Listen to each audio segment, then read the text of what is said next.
Send you a Minecraft invite. Casey, I'm assuming I know you're you not have. joining. I don't know what you're doing. He should join. Everyone should join. Yeah, that was, yeah. Well, I guess the silent ghost.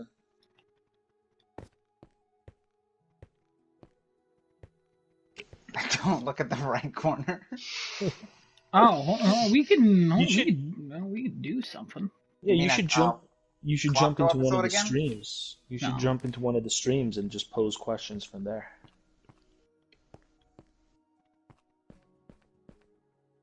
You can't do it from your phone. Wait, hold on. Wait, what are you talking about? He's still got an S5 on him.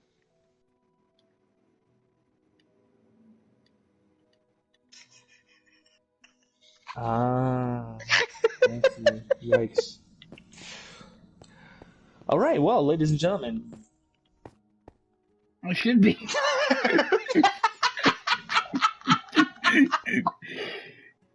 What the? Okay, so let me understand. This is supposed to be, what is his It's name Casey. again? The Red Knight Rises? Yeah, it's Casey.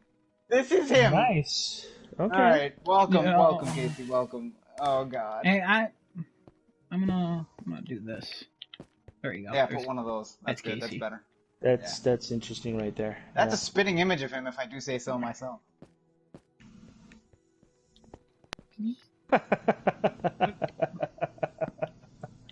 For the one viewer that's watching this, which I think is one of us, I'm sorry.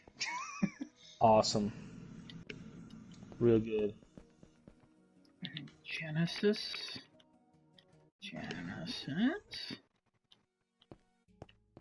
Adam.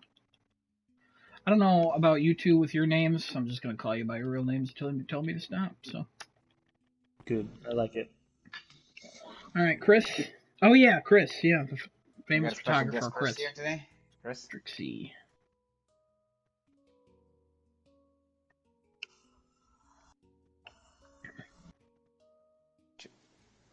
What?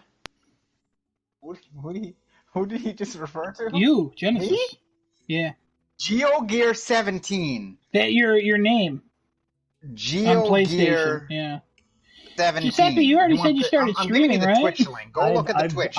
Go look up Crafting a Chat, Casey. I've been streaming off of my channel, so on YouTube. So you can do that. Here, I put it there. Take the damn thing in the chat, okay? I sent 53 of your name to the chat, by the way. I appreciate it. Thank you very much. You sent my phone ablazing. I think my vibration motor in my phone is dead. I'm deleting them because they're annoying. There you go. Problem solved. All right, I think I'm streaming. Yeah, I'm already there. I hope All right, you are. we're good. Yeah, we're good. We're here.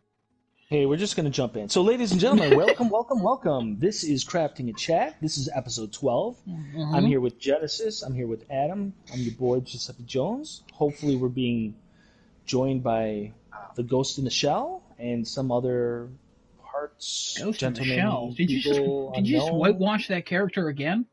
I didn't do that. I'm just following suit. But yeah, here we are. It's another Tuesday in the evening, and yet again we're running into a little bit of a problem regarding the structure of our show. We're kind of just jumping in there once again. It's another consecutive week of shooting from the hip. So we would totally love any of our loyal subscribers, our viewers, our fans, our family, our friends. Just jump into any one of our streams or chats and what have you, and go ahead and toss out a question, a suggestion, subject of conversation you'd like your friends here at Crafting a Chat to go over. But before we get into that, let's just jump in and see what everyone's playing. Genesis, what are you playing currently? Oh, let me tell you what I'm playing. Tell me. Let me just spin it to you real fast. Let me know all about it. I have been enjoying my time in Ghost of Tsushima Legends update that came out. Was that last? It's Friday. It was just Friday. Yeah. Oh God, my memory. Last Friday, right? I have been having a fantastic time with Adam, with Kevin, with Casey. Oh yeah, that was the one. Yeah, we or we played Chris, the other day. Yep. whichever one you want to call him. Doesn't really matter. Yeah. Whatever. Oh yeah, Chris. Chris That thing in the Ranfield. That's what corner. it is. That thing in the corner. I've been having fun with that. That thing in the corner. Awesome. And let me tell you, it's been a fantastic time. We've been playing multiplayer. We've been having a fantastic time with this free update. We've been just going around slashing people up, securing objectives in the survival, and keeping outposts safe, and going in story mode, and doing all these amazing things. It's a lot of fun. It's a lot of fun. Definitely a lot of fun. Hi, Chris. Follow me. Awesome. I'm. By the way, I just want to let you guys know I'm very super jealous of you guys playing that game. Everything that you've all said, everything that I've seen.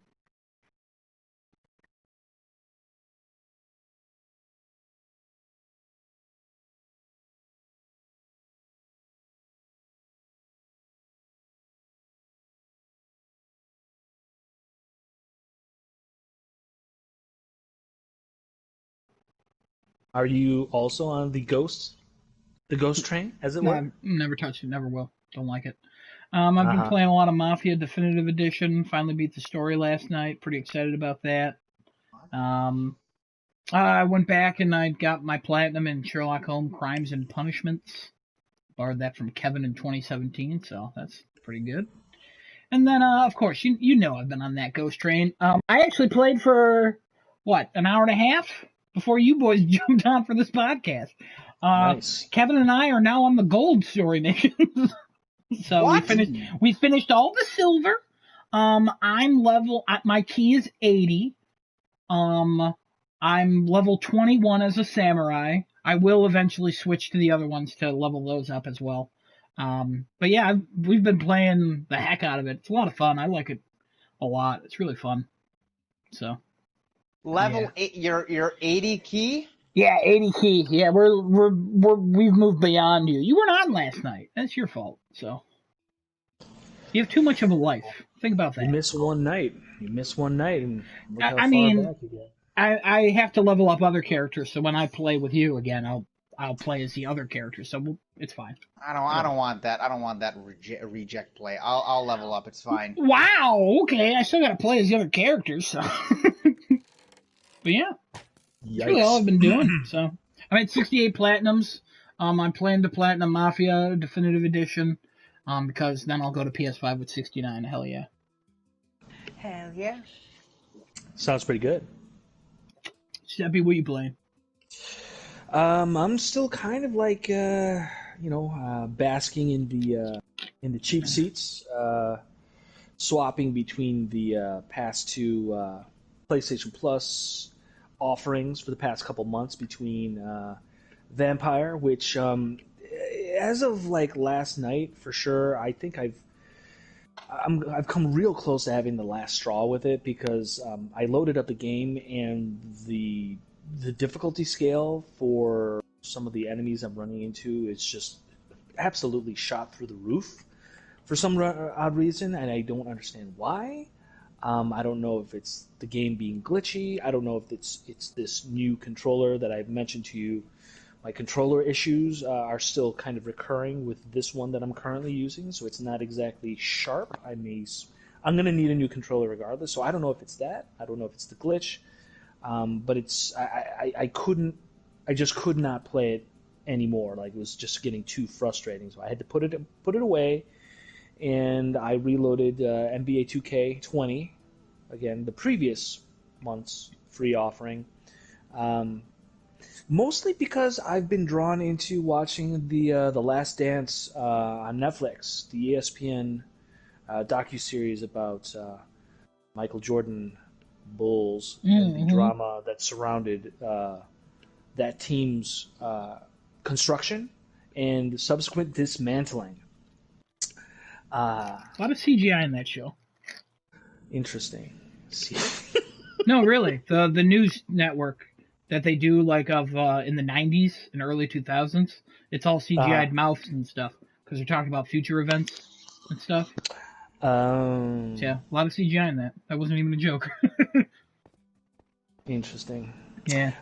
So I definitely had a little bit of basketball on the mind, and that's really all I've been playing. I still need to upgrade. I need to get myself something newer, something funner, something more present, like Ghost. But now that we're talking about it, because Ghost of Tsushima is, I honestly I feel like Ghost of Tsushima has vaulted itself to be kind of the later year darling for games. The manner in which they transformed what seems like a very, very well constructed, well presented single player sandbox experience into now incorporating what you guys are telling me as a very enthralling multiplayer experience. Mm-hmm. Has this game elevated itself to game of the year for you guys? I think it's gonna. For me, it's definitely a very very heavy contender for game of the year. I always We talk to. we know it's a contender though. We know I'm Yeah. looking for one, possibly two, but I'm looking. Is So it one of those? Is it in one of those slots? One or two? it's real That's tough, all real I'm. tough. Because Now, I always have before this you answer conversation this, with Adam.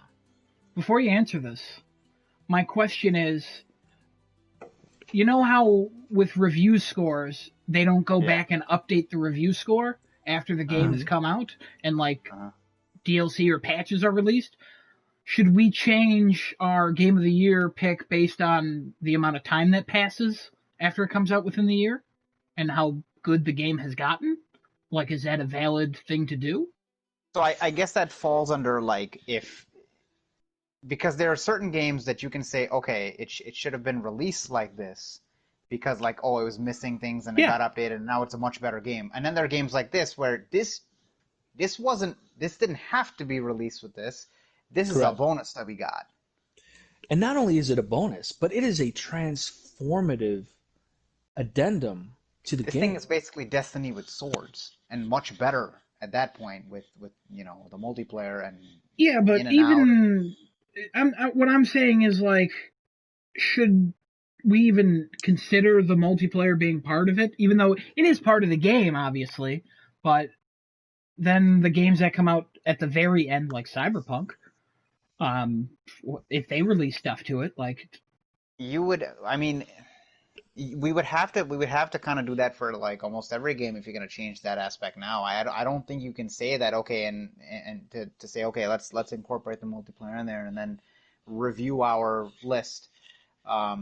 I think you'd have to do that for everything then, right? Am I right or Well, wrong in that? or at the very least, though, just also consider the timing of the release of this expansion. Remember when we were having our previous week's discussion, what was it, like 2 or 3 weeks ago, when we Uh-huh. were talking about like what the stipulations for qualifying for the current game of the year. That's based on like if you're putting it out there, if it's being released within the allotted time frame. Uh, this DLC will have had a solid month's run under the classic rules for being released. So even if it whether it was or is to be considered part of plus. the original package, or to be considered as a separate entity, not necessarily connected to the original, either way, they're both valid to be for this consideration because they're within that month time frame before the decisions start getting made or votes are getting tallied or what have you. Um, as opposed to something like Cyberpunk, which who knows if that's going to qualify, but we imagine that Jeff Keighley is going to accommodate Yeah, yeah, Cyberpunk because it's Oh a yeah, big I think game and overall. he he needs definitely big will. games. Yeah, He needs those There's no big way it's games not. to sell his show, and that's fine.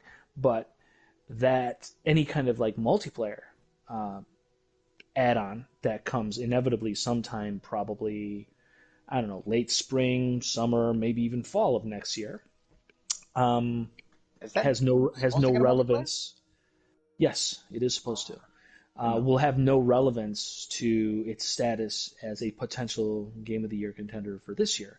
In my opinion, it's Cyberpunk's supposed to come out late November, 19th, I believe.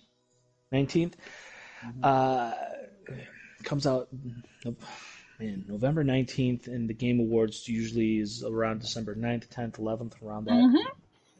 Yeah, that is, in my opinion, it should be disqualified from consideration for Game of the Year for 2020. Yeah, we've talked It's about just that far before too. here. We did, but for me personally, I'm going to disregard Cyberpunk, and I am a super fan of it. I'm super psyched for it, and it will be.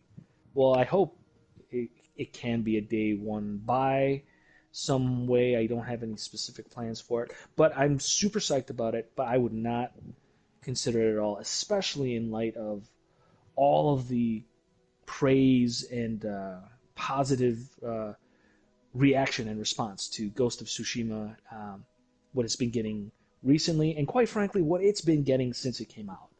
It's a fantastic game. It's a rare occasion where I come across an article or some kind of a YouTube video or some kind of link that says anything negative about that game. It seems very to little be negativity about that. Yeah, I mean, because apparently, by all accounts, it's a fantastic game, and it really does seem like the kind of thing that's right up my alley. And I'm super jealous that you guys have played it, but I know I will enjoy it once I get my hands on it. One of the with this question that we're posing here of whether we should go back and redo our lists. Another game comes to mind that is going to be, I don't know if enhanced is the right word, but it's technically going to have add-on content to it, and that's DMC5 for me, because their special edition comes out in November, which basically has additional things in the game as well. So if I were to go back and look at my list and redo it, DMC5 was much, what's the word? Is this the right word? I think lower on the list, which would mean it was a higher number. Yeah. So if I was to look back at it, Oh, you haven't played the new content. I have not. I have not. Could, yeah. But here's the thing. Judging from all the previous ones, they've with special editions and all that stuff, they've come out to be fairly, excellent when it comes to what the game needed. And I think it falls back into that argumentative category of like, well, should the game have come out with this originally and then you review that, or do we add this content in because the game needed this and then we review it again, or we disregard that and just keep the initial review? But if I had to change everything up, I think it would have been number one. I think I'm still going to keep Last of Us 2 for this year. Then 2 would be Ghost. 3 would be DMC5 or DMC5 Special Edition. And then... DMC5 wasn't on your list for game. Didn't that come out in 2019? Was that... Well, you see now... Okay, so now I would want Special Edition on that one because it basically brings back everything that I want in it. If I'm going by the criteria now. Yeah, but is Our that special technically a release? Yeah,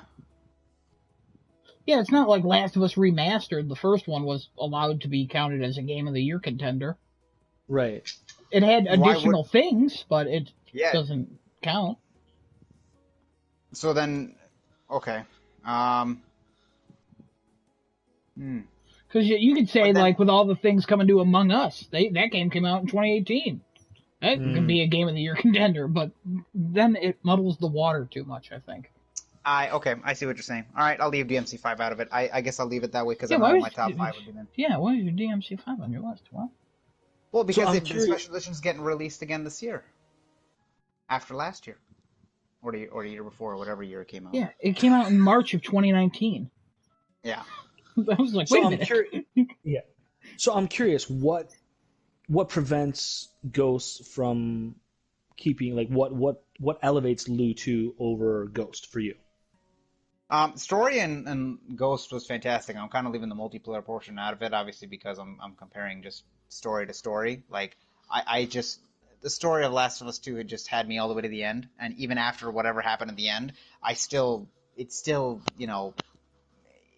resonates, I guess, in me to say I still haven't touched that game ever since I put it down. The story has hit me that much where I don't know if I if I ever want to do anything with that. I know I'm going to have to eventually, and especially if factions ever happens or anything like that. Yeah. But that Ghost of Tsushima, when I beat the story, and Adam was there when I beat it, I clapped for that game. It was fantastic. I also did not like that, by the way. We talked about me in movie theater clapping people, hate them. Video game, hate that too. Don't do that. Anyways, yeah. I brought it up then and there too. Death to all people who do that, or I all did. Yeah, everyone who claps, stop. Clapping. I'll go ahead and complete that cycle for you then. Thank you. I appreciate that. Last of Us 2, even though at the end of that, I don't think I don't remember if I clapped, but I was beyond like just shocked and like I was sad. I was I felt you were shocked. You were shocked. That was a shocking ending. Not shocking in that way, but like I don't know how to describe it. I guess it's like I felt the same way when I beat Kingdom Hearts 3. I felt very similarly to how I felt beating that game. Where really? Yeah, I felt this like void inside me now because it's like, oh, that's this like it's done. Now we move on to the next thing. So the game left you feeling hollowed out, is what you're saying? I enjoyed the game. Not in the way you're thinking. No, not in that way. I just felt like there's something missing from me now. Yeah, but not. No, I get exactly what it's saying. It's a void, but it's something that they've created the void. They gave me something, they took it away, and I understand why they did it. The void you're talking about is they didn't do it correctly, so it's just empty. So that it's a different void. Side note: Am I reading any of his comments that he's posting in Twitch right now? Who? The guy, the dragon in the corner. Yeah, absolutely. All right, so he's basically gone and said all these comments. LOL 420 as well. Fun numbers, Adam. Talk more about Vampire. Ghost may have passed Horizon for me even. Better than The Last of Us 2 in the chats. Thoughts? Yo, hold on. Who can hear you clapping? Felt mega confused, A. Wait, Get with the times, those were a while Chris ago. Cranfield, the dude next to you. Come on. Oh, Chris Cranfield. Okay. Yeah.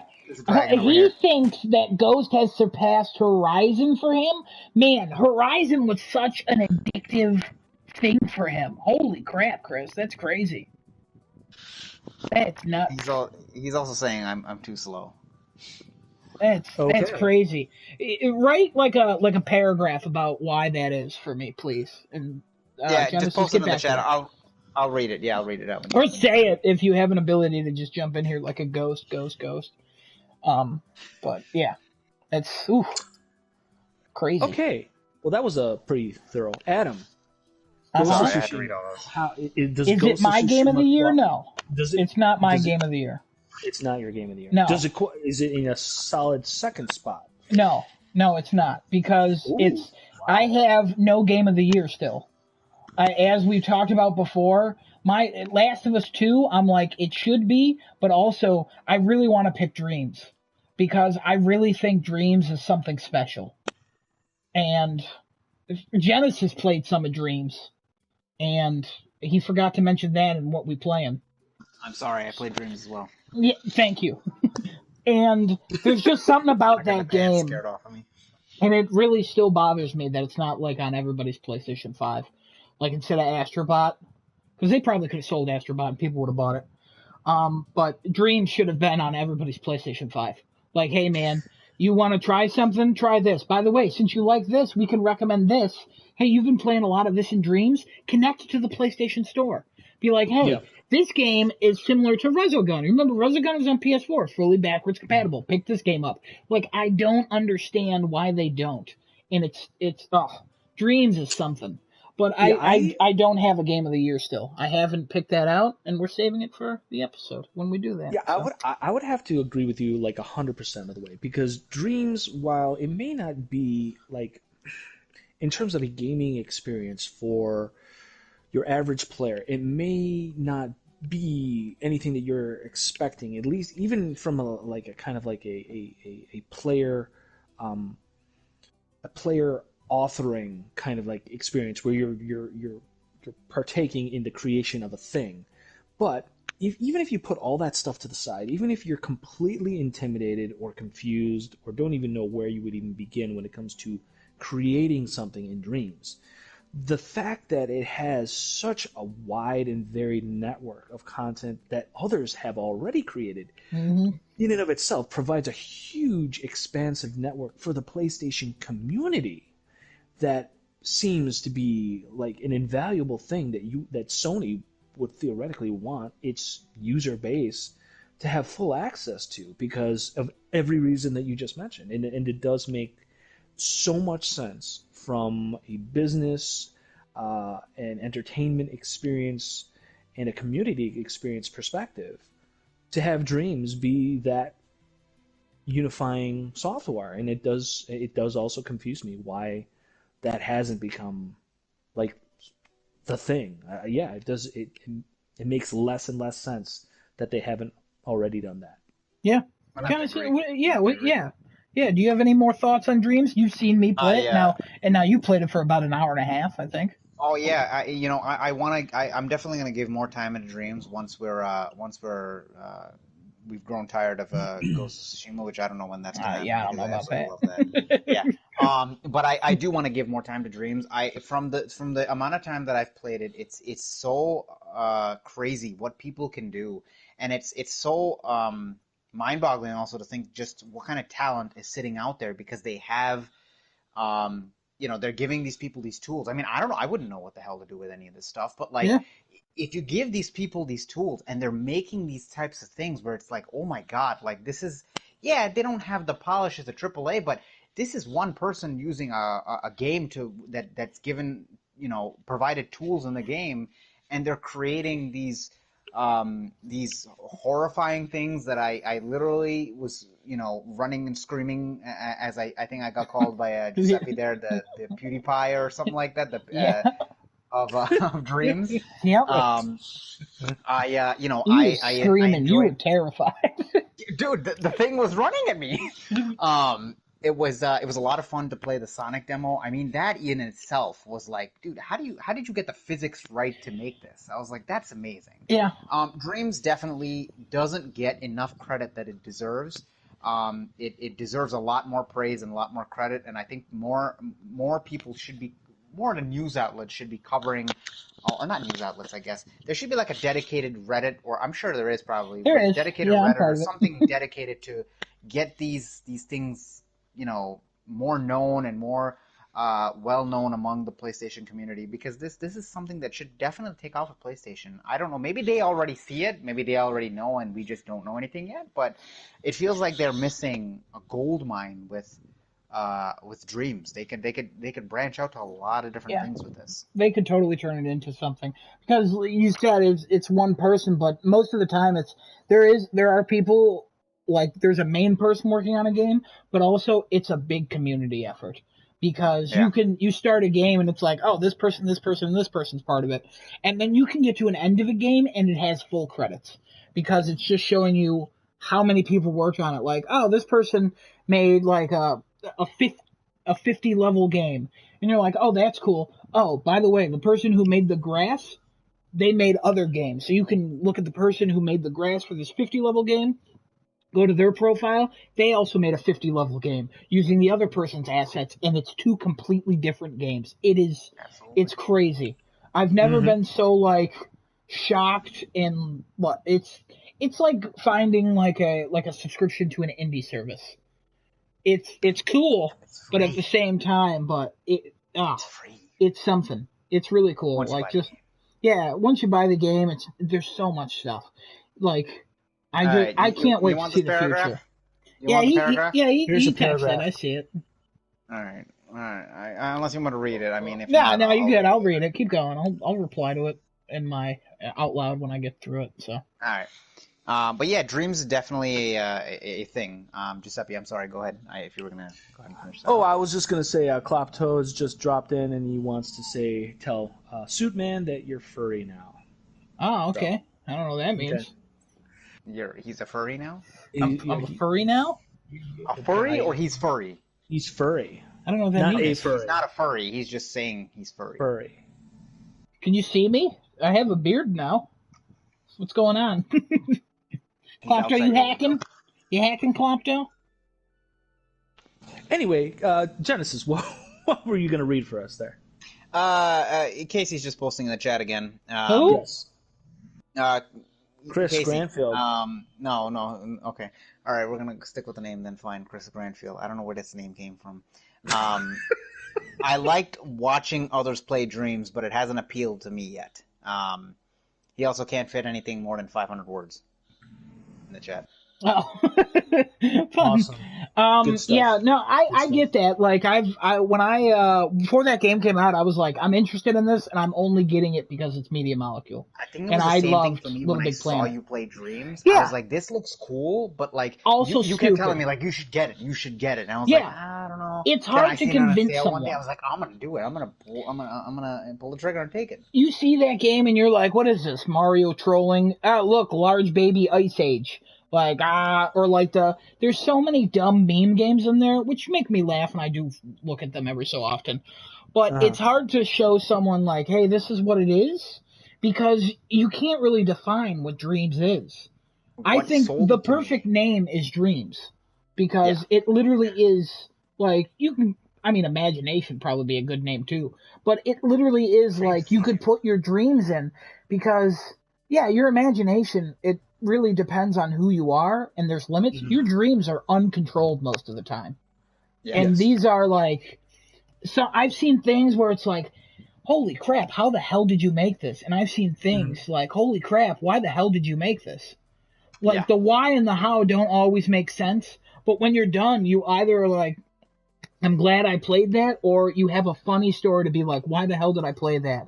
Why did I just watch a musical of Humpty Dumpty falling off a wall? I think I showed you that one, Giuseppe, and it was weird. You did, super weird. And then I watched Rabbit and Boy, and it's a nice little film.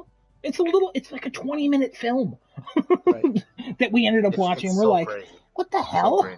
Yeah. I think before all the Mario stuff got banned too, there was a lot of Mario stuff on there. There's still Mario stuff on there. Yeah, there's still Mario. Yeah. It wasn't even really banned. Media Molecule was like, hey, take it down, because Nintendo was like, hey, take it down. Media Molecule was like, okay, we'll take it down. Mm-hmm. And then people were like, we'll take it down. And then they started banning people. You playing that PT demo, or somebody recreating that I was like, wow, that's really, really cool. Yeah. By the way, this son of a gun, Chris, compared Ghost of Tsushima to the film Silence, and that film is bad and super long, and he's incorrect, but I do understand what he's saying about how Ghost is. Like, dino robots appeal to him when he was a child. He kind of is still. But,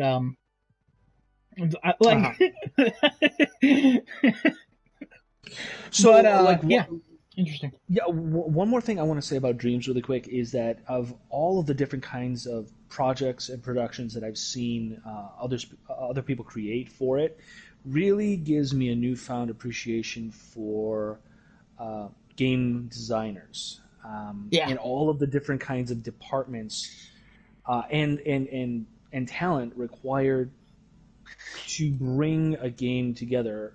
Specifically, I'm looking at it in terms of like all of the different assets that you have to make for it.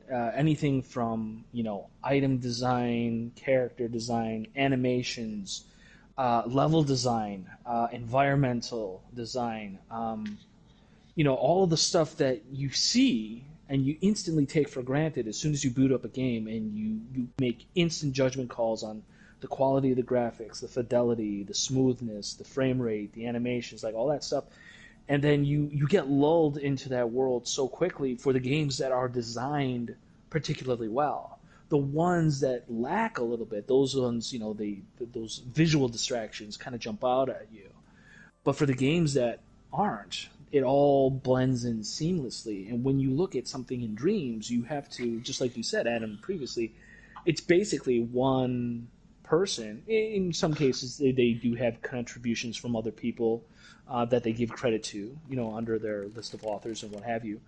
But it's not a studio. It's at best a collection of a handful of individuals, and they're doing everything with, yes, granted, the tools that they have at their disposal through Dreams, but they are thinking at it from a almost like a studio mindset, because they're creating everything they need to make that vision go.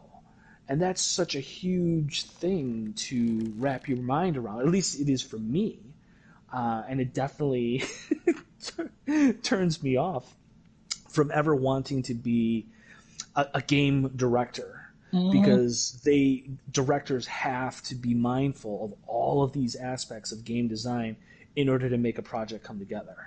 You know what I mean? Like, they can't just be interested in just story, or just the voiceover work, or just the characterization, or just the shooting mechanics. You know what I mean? They have to have all of these things in mind. And like, just being able to just construct even like a rudimentary game in Dreams will definitely give a lot of people that newfound level of appreciation for it. Even if it's a frustrating experience to kind of like push yourself through, I think it would be invaluable for anyone who's a fan of video games, more than just, like, hey, I'm just doing it for the lulz. If you have an appreciation for it as art, as a community experience, as a collaborative experience, then Dreams can definitely offer you that. You just really got to just give it a chance. Yeah, I would totally agree with that. Yeah, I would have to 100% agree with that. All right. So now we're looking for a new subject. Do we have any suggestions out there from the crowd, or are we going to go back to Chris Granfield's list of suggestions? I think Chris is dead. Chris is dead. Okay. Yeah, well, he lived a long, tall life, so it makes sense. Yep, he confirmed he's dead. Yep. Oh, okay. That's how you know someone's dead, when they confirm it. Straight from the horse's mouth, I believe they say. Well, I always appreciate a primary source. So. Yeah, so do I. Yeah, unlike the New York Post or whatever. I think we were. I don't know. Thank you, political. We're getting out of it. Sorry. I'm glad somebody got it. I think we were gonna. Oh my god. I think we're gonna talk about in depth and Legends and our opinions on Legends. Well, talk about those Legends. We can get some in depth on there. Do we have anybody else who wants to jump in on this, or no? Maybe. You're talking about the other dead guy. I don't know about him. He's not dead. Probably watching Twitch. That's what he's doing. Maybe. Or he's tubbing or tubing. What's that guy doing on Zoom? Chris is asking if there's any other updates on PlayStation 5 release. It's still coming out November 12th. It finally got a release date in India, November 19th, after the whole copyright claim shit. So, that's good. Yeah, because somebody had the name PS5 copyrighted there. Yeah, some guy took a copyrighted PS5. He also did that earlier, like a few years ago, with something else with them. I think it was the Vita. Yeah. I don't remember. Something like that. Yeah, so they finally got it. Accessories are shipping out early, though. A lot of people are getting October 30th. Accessories. Yeah, Best Buy and stuff. Target, possibly, October 30th. Some so I get my headphones early. already have their accessories on the shelf for you to buy. Yeah, saw a picture of the DualSense controllers there. So I might get my headphones on the 30th, so that's exciting. So next week is the 27th, so podcast, and then a few days later I might have my headset. So by the... What is it, 2nd? Is that how math works? I don't know. 2nd or 3rd is the podcast after that. Yeah, it's the 3rd, because then it's the 10th. Because PS5 launches on a Thursday of the 12th. Yes. Awesome. Yes. So, very exciting. But yeah, we can get into some depth with the Legends. Real quick, like I said before, I played it for an hour and a half or so before this podcast started. Then I was like, we should hold off because we're going to start the podcast. So I went back into single player. Totally plays completely different compared to what you're playing as in the multiplayer. Yeah, totally threw me off. Because I was like, oh yeah, I can heal by pressing down. Oh yeah, oh my Hachiman's Fury, it doesn't really, it kills 5 in the multiplayer, but not in the single player. Also, it's much quicker in the multiplayer, which is confusing. But there were so some of the many things. animations I think are much quicker in the multiplayer for certain I things. think, yeah, because it's like, there's not like fluid animations for a lot of things in there, because it can be mystical, and they can just kind of like push things to go where. But Jin Sakai actually has to move, and like, he's a human being still. So, it was just funny, and I was like, oh yeah, I have all my stances, and I have to switch. But also my new game plus, I'm still going through that. I'm in Act 2 still. I haven't really progressed much. Been playing a lot of that multiplayer. So, but yeah, no. First day, Friday, Genesis and we played for 4 hours. I want to say 4 hours straight. Yeah, from about 10 till 2 a.m. 10 p.m. to 2 a.m. Did all the That's pretty story. solid. Yeah, we did the bronze, all the story. We had a lot of fun. We were shocked. Because I was expecting it to be good. Like, I was expecting it to be a fun time. And Same. then we play it, and I'm like, oh, okay, this is my life now. This is what I'm going to do forever. like, I've played it, I think, every day.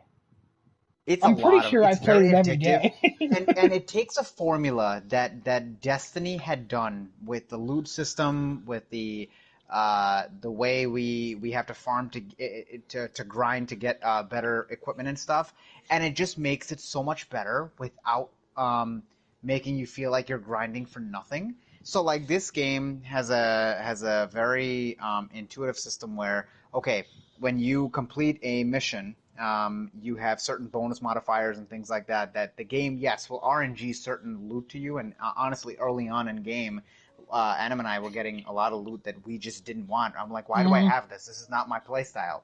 Then as you go further, so like, okay, let's say you pass like you pass key level 35 or and get into the silver missions. 25. Then the game realizes, hey, you play this way, take this, and then you start to get the things that you need and want.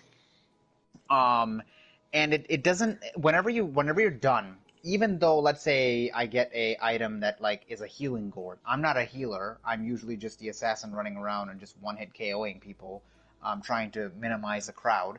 But the healing gourd can also have other attributes that help the assassin, like automatic health regen, or I gain additional health, or I can take more than 2 or 3 hits because the assassin's a terrible defensive build.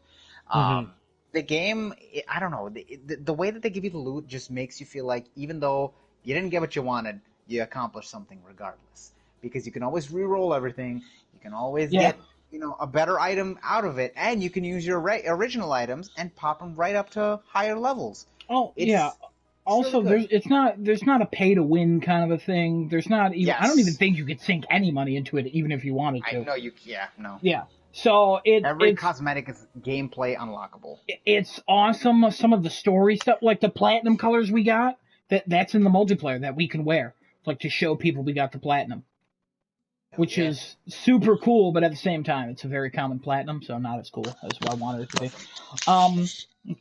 The healing gourd I play as a samurai. That's my main right now. The healing gourd I have, it gives me an extra thing of resolve.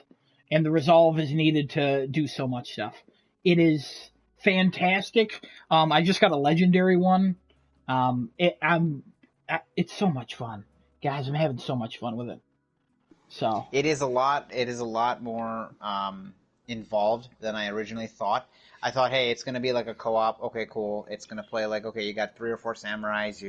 You're given a room full of enemies and you kill them. I thought it'd be fun. Yeah, we were. You know what? It was a weird opinion we had. We were comparing this to Avengers a lot. Yeah, we were. Yeah.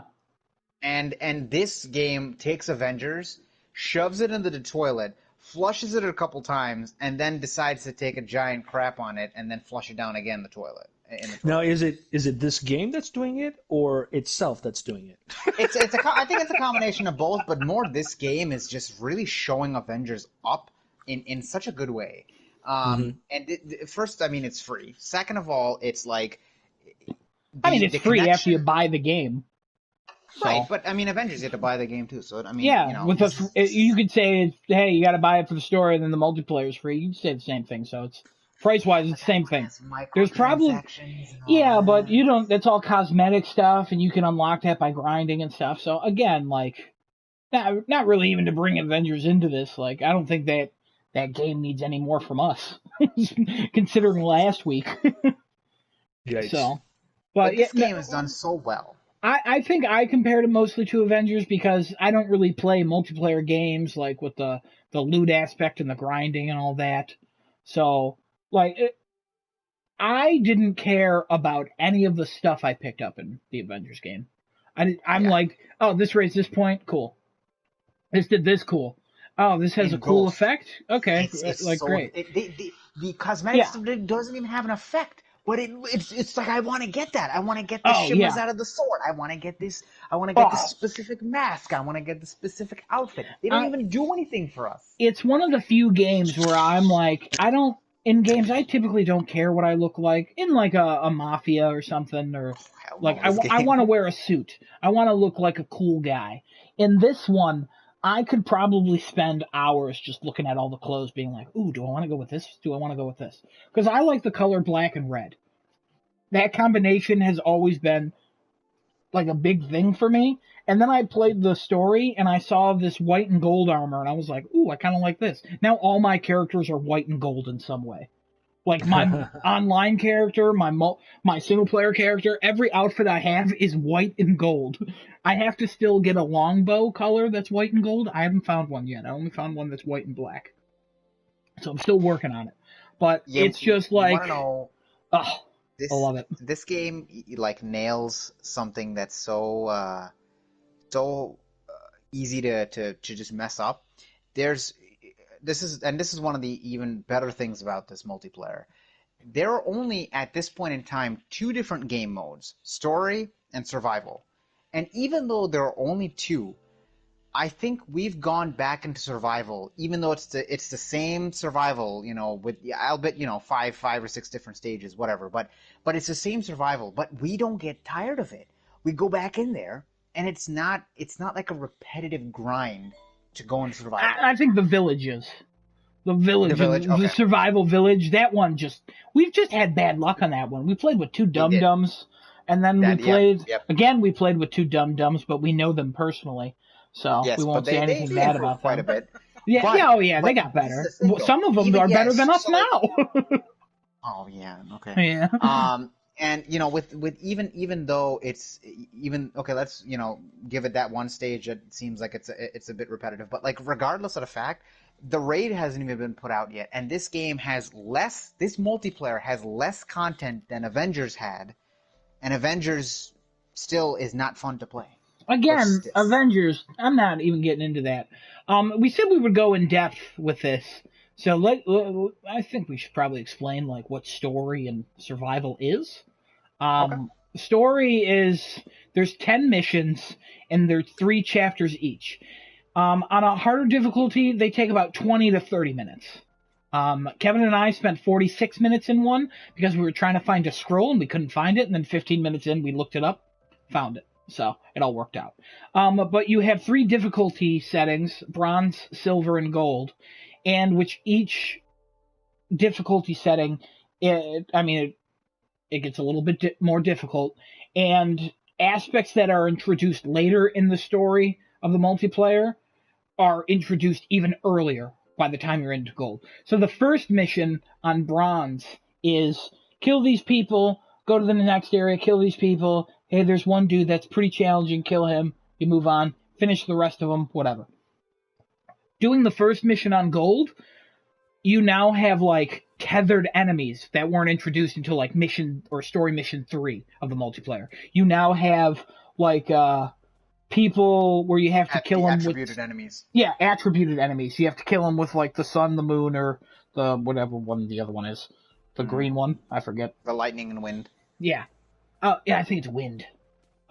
You have to do that, and you have to get these like attunements or whatever, and you got to do this, and then I felt like I was high level, and there's these crow people that launch crows at you at like an 50 miles insane an hour. speed. Yeah, it's an insane speed.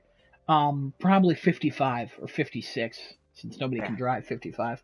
But it is, and you have to break the line of sight. And those people you didn't see until the end of the story mission, and there were 3 of them in the first chapter of the first story mission. And I was like, uh-oh. So, yeah, it is a challenge, and it's a fun and rewarding challenge, though. Like I All that you're said, like the explaining now, story. Go ahead. I don't know what Nightmare is gonna sound. What Nightmare is gonna look like if that's I'm, what you're explaining now. you finish that, you get one gear that's like 110 key. You get gear, and you're supposed to level up your key. It has nothing to do with the actual level of your character. It's weird. Similarly, it's like Light from Destiny. It's very similar to that. Yeah, sure. Yeah. And then survival is on bronze. It's 15 waves, and that's up to 4 players. The stories are only 2 players. But survival 4 players, up to 4 players, and 15 waves. But the first, like wave 0, is you have to capture 3 points, and then the next 15 waves is you're defending those 3 points. Of enemies are attacking. They usually, at first, they only go for like one area, and then they start going for the other ones. Each wave, it happens. It gets a little more difficult. On silver, it's 20 waves, and I think on gold it's 30, but I'm not sure. I haven't looked. I would imagine it's either 25 or 30. So, haven't done gold of that yet, because we need more people on gold to do that, and I need better gear. So we're getting through the story missions to get better gear and stuff.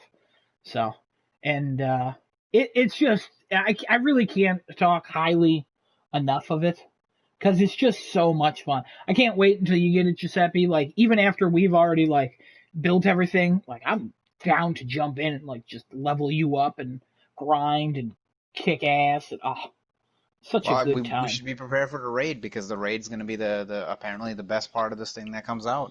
I mean, man, I don't know. It's going to be tough to beat everything we're doing. The raid seems fun, but like the survival with you, Kevin, and Chris, like we were like the communication was there, like we were having a blast. And then we went into that one silver, and we're like, ooh, I don't know if we're going to do this. And we got much further than I thought we would. And then we died. Chris said grinding is also part of the Secret Legend skateboard mode, which he's actually very correct about. I don't know what that means. All right, we're just moving on. But yeah, I can't stop talking about that game either. I honestly think the raid's going to be the pinnacle of this game. With the way that people are getting hyped up for it, I think it's going to be the pinnacle of the multiplayer. Yeah, this reminds me of Uncharted 2 and The Last of Us. Like, the single player was so good, and all of a sudden it's like, wait, this has a multiplayer? And you're like, holy crap. Like, this is the multiplayer I want. That's why I do think, Giuseppe, you're going to love it. Because the single player is there, and then the multiplayer is just like, it's the cherry on top. I hate cherries, but it's the cherry on top. And it's a cherry we didn't even ask for. Yeah. Cherry we didn't even ask for. It was a nice surprise. And then when they were like, hey, by the way, it's out now, and you're like, whoa. Like, we were excited for it, and it's still good. So, props to it. Props to the team. Good job, everybody. Absolutely sucker punch. Now give us Infamous 3. Well, let's not. You know? So we've had, so I'm going to introduce a quick subject change, perhaps to something a little bit more somber. A little bad news that we've heard recently regarding Mr. Jeff Bridges. I just want to give him a shout out. Oh, hell yeah. Being a singular talent in the Hollywood scene. I'm a big fan of his acting since, I don't know, his very first films, like, Last Picture Show, and his entire career. If anybody's watching now and doesn't know, he didn't die, thankfully. No, he did not. He did not. Diagnosed with lymphoma. Very survivable, treatable cancer, but still a horrible cancer, and he was pretty calm about it, announcing it on Twitter. So Yes.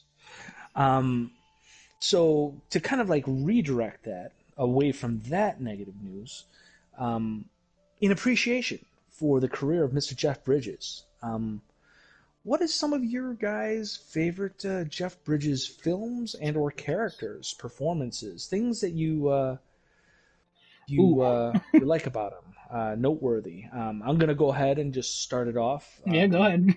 fairly certain that Mr. Jeff Bridges as the Big Lebowski, one of his most iconic roles, perhaps his most iconic role.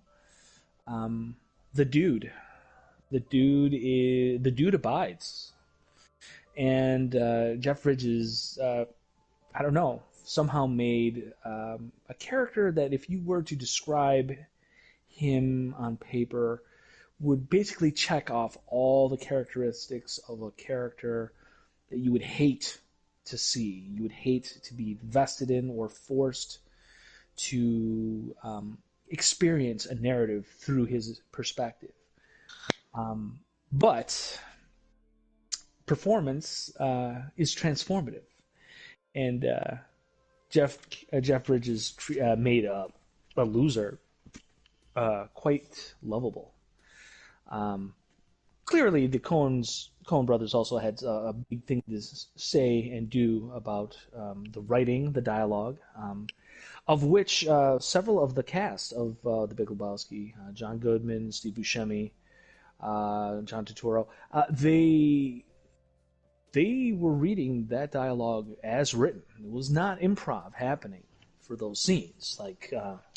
So those guys, as much comedy gold that was happening in The Big Lebowski, that was for the most part all by design, and then just those performers just simply infused some incredible performances with them for a relatively blasé kind of a story, but they made those characters larger than life. And Jeff Bridges, phenomenal actor.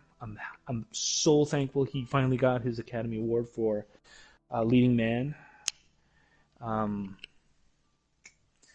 For that country singer film that eludes me now. I did not actually see that film, but I'm just happy True that Grit? he got it. No. It was the Oh no, it was the, Crazy where Heart. he's Crazy Heart. There it Yeah, is. the alcoholic. That was a good one. Yes.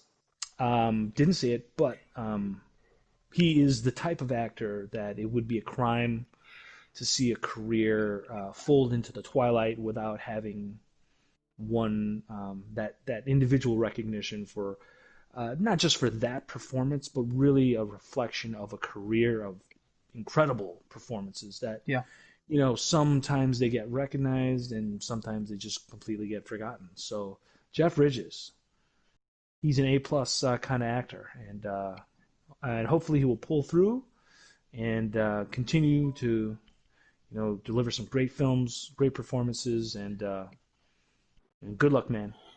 Genesis, the answer for you is Obadiah Stane and Iron Man.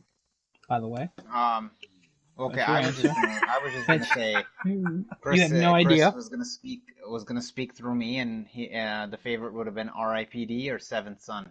Not Okay, I was thinking of going the same thing, but at the same time, I've never seen Seventh Son. I only remember him in the trailer being like, "You're the seventh son of the seventh son of the seventh son," and those movies are both known as being awful. So I appreciate the troll, Chris. But I see through you. I know you. I know who you really are.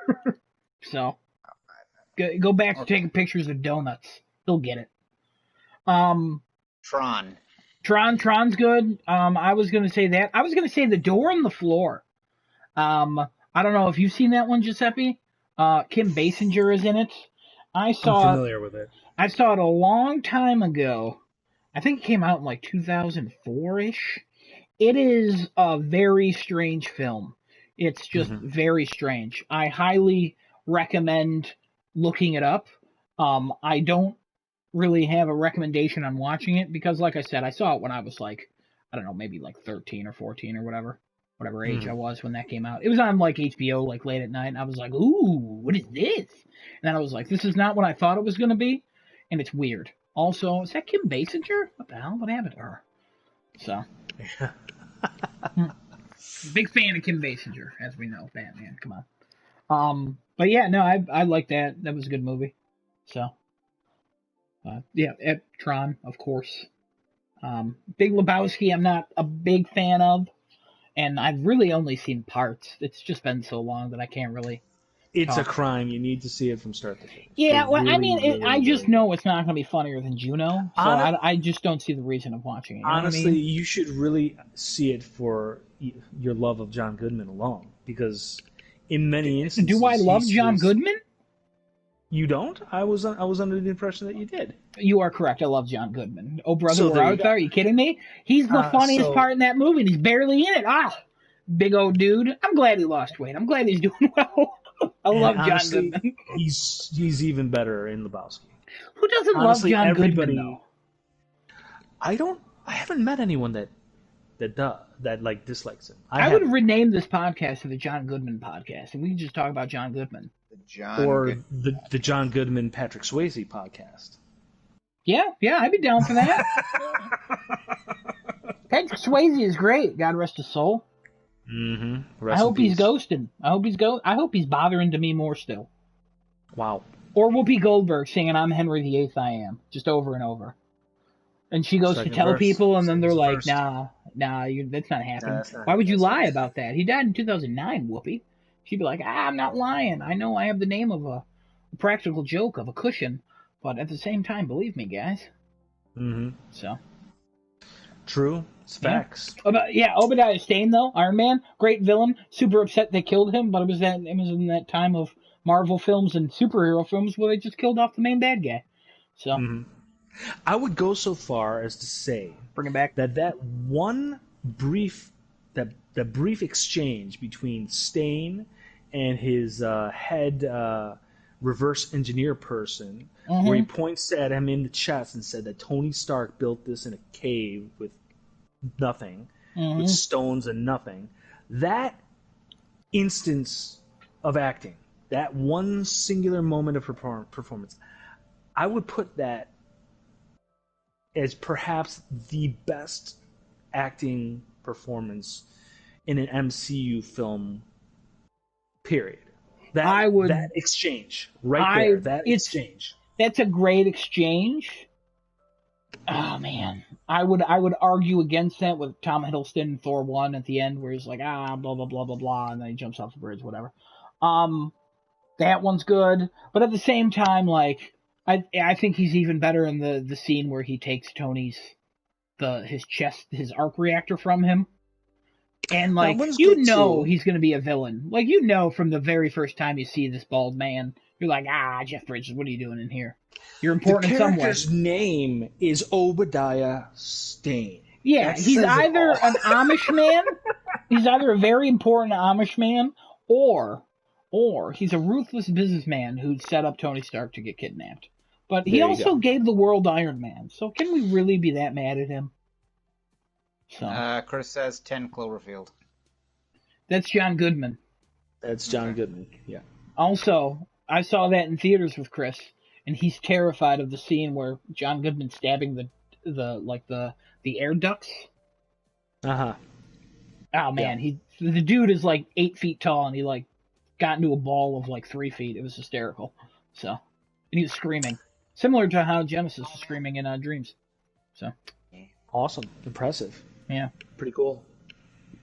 But yeah, hopefully he's okay. We're rooting for him. We know he watches and listens. Sure, yeah. This one's for you, Jeff. So. And if he doesn't, we still hope he's okay. So. Yeah, that's right. That too. Nothing but good wishes for Obadiah.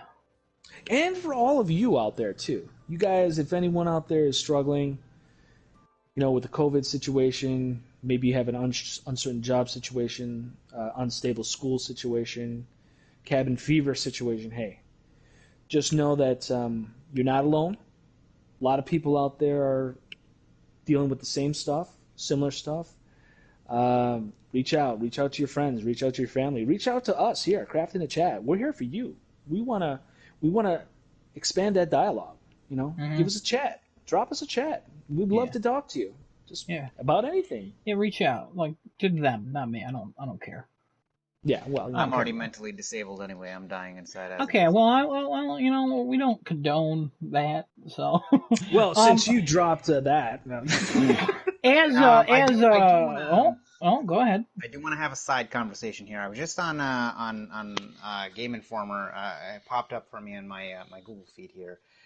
New York Representative Ocasio-Cortez, AOC. Yep, she was playing. Is playing. Yep. Pokimane. She killed her right in front of everybody. It was crazy. All right, fine. Yeah, that was Wait, all right. wait, Then. I was what? going to say something. But go ahead. AOC is playing Among Us with Twitch streamers. She asked people on Twitter yesterday or the other day to play Among Us, and then she ended up playing with Pokimane and some other guy and a couple other people, I think. And yeah, she ended up killing Pokimane. It was all over Twitter before this podcast started. Awesome. So, yeah, I mean, like, great. She's trying to get people to vote. That's what that's about. So, right. Whether you agree with her or not, go vote. Officially declare orange sus on Among Us. Wow, That was just what she said. That's filled. Yeah, it's charged. It's charged. Yep. But it's good. Go vote if you live in the U.S. Yeah. 2 weeks, I believe, is when presidents. Your vote doesn't count for anything anyway. My wife and I have already voted. Yep. Saw the pictures. Didn't like them because I don't really like anything on Facebook anymore. But I did see them.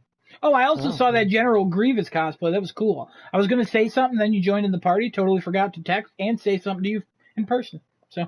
Yeah, it was a pretty neat looking. Cosplay. It was really sweet. Yeah. Props to that guy. Go look that up. Oh yeah. Look it up. The General Grievous cosplay. It's real solid. So Genesis, did you have another subject matter you wanted to toss out there? No, that was. I just had to. That was the only thing. Think of something else so I can dismiss it. Bring something else up. You want me to dismiss something else? No, bring something else up and then I dismiss it. I'm the dismisser. Right. You can call me Mrs. Dismisses. My intelligence. Anything that has to do with let's not go there. Me. What? Do you have any rumors? Oh yeah, I actually have a few that I was. Rumor has it. Rumor. I heard a rumor. Oh, what's the rumor? What?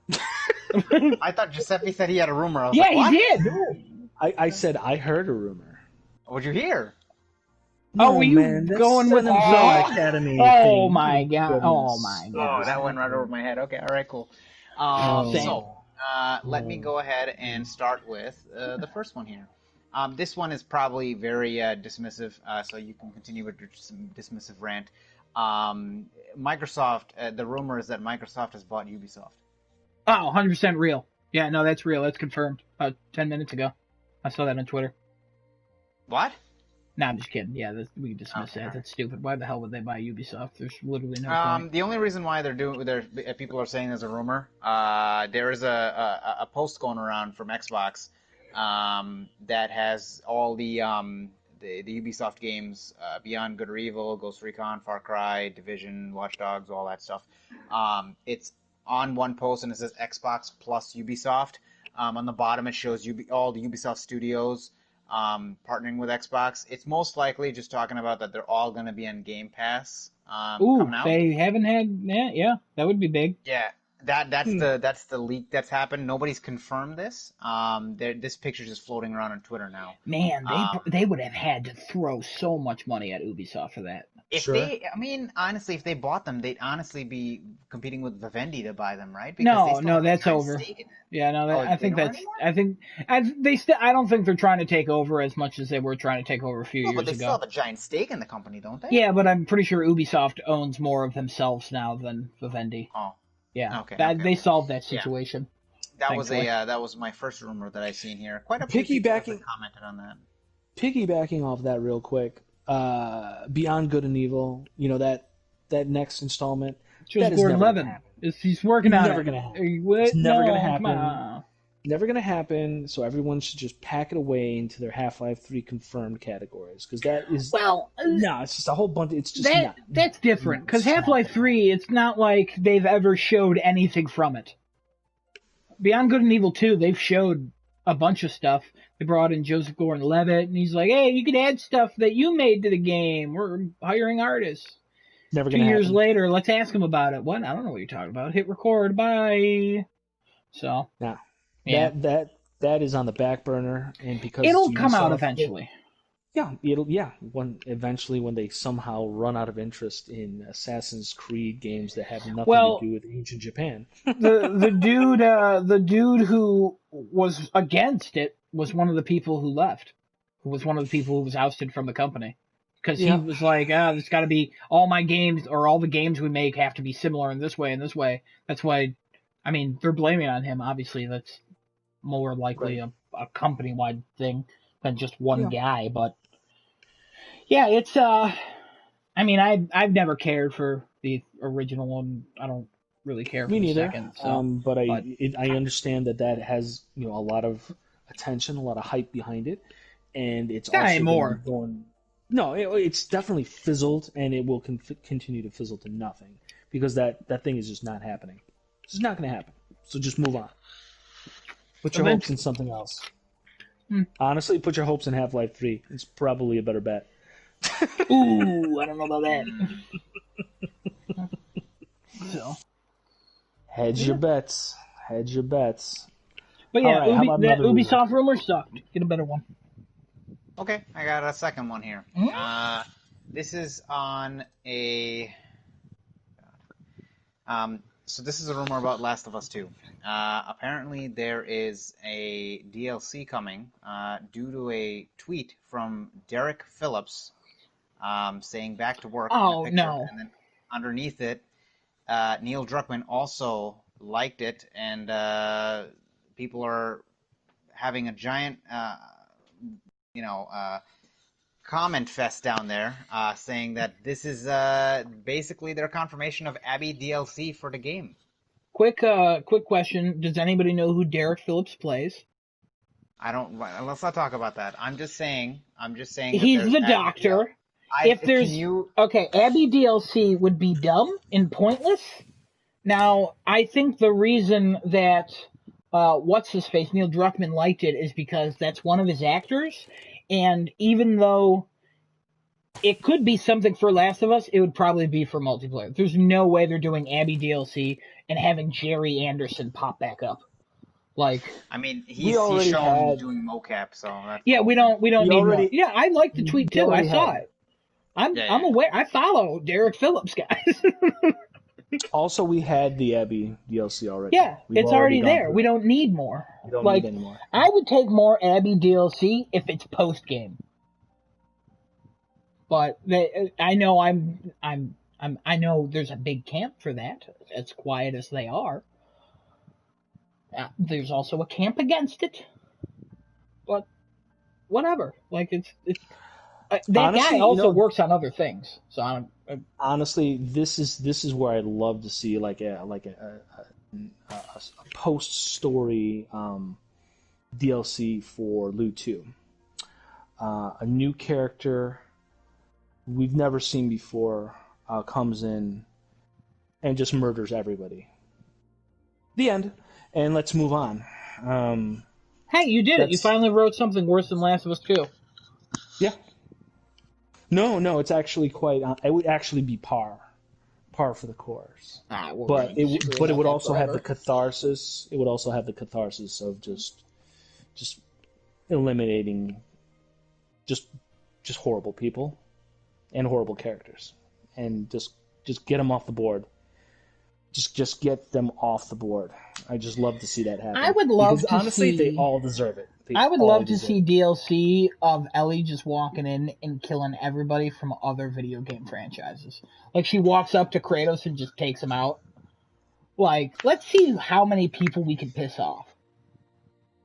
Chris has also wrote in the chat. Rainbow Six on Game Pass now, though. UB is public, though. Would be big. And the Half-Life 2 episodes are essentially Half-Life 3, according to Valve. Who said this? The dragon in the corner, Chris. The Chris. Okay, dragon. thank you, Chris, for the valuable information. Yeah, okay, cool. Thanks. I don't really have anything to say. Rainbow Six, yeah, that's one game on Game Pass, cool. But the reason I would say it was be big because Assassin's Creed Valhalla is not on Game Pass. It's We don't talk about that piece of garbage. again, Desunoto put has away your also biases or biases. Desunoto has Just let it go. also posted in the chat. I think the only real DLC for the game would be for Tommy or Joel between the time skip of 1 and 2. I would love that. And then the another idea would be where Sarah dies and then 20 years go by. Huh? So that already happened. Yeah, so going. Yeah. So no, he wants he's clarifying where he would want that is what he's saying. I don't know. Sorry, I think a good way is to put out another one. I think a good way is to put one out like 5 years after Sarah's death, like you just prequelize it. And I know how you feel about that because we've talked about it a little bit. I think that would make enough people shut up. I'd hope they don't ever do that though, because you don't have to. You can just move on. You know. Yeah. I mean, I don't think that doing any more like prequeling type stories in Last of Us narrative. I don't know how much value there is to be gained from it because, quite frankly, like the points that both games give us for all of the most important characters. I mean, we have all the pertinent information about them. And not just the the bullet points of the who's, what's, where's, when's, and why's, but also the subtleties of who they are as people. You know what I mean? Where their emotional states are. If anything, the games are definitely good at least establishing that. In moments to moments.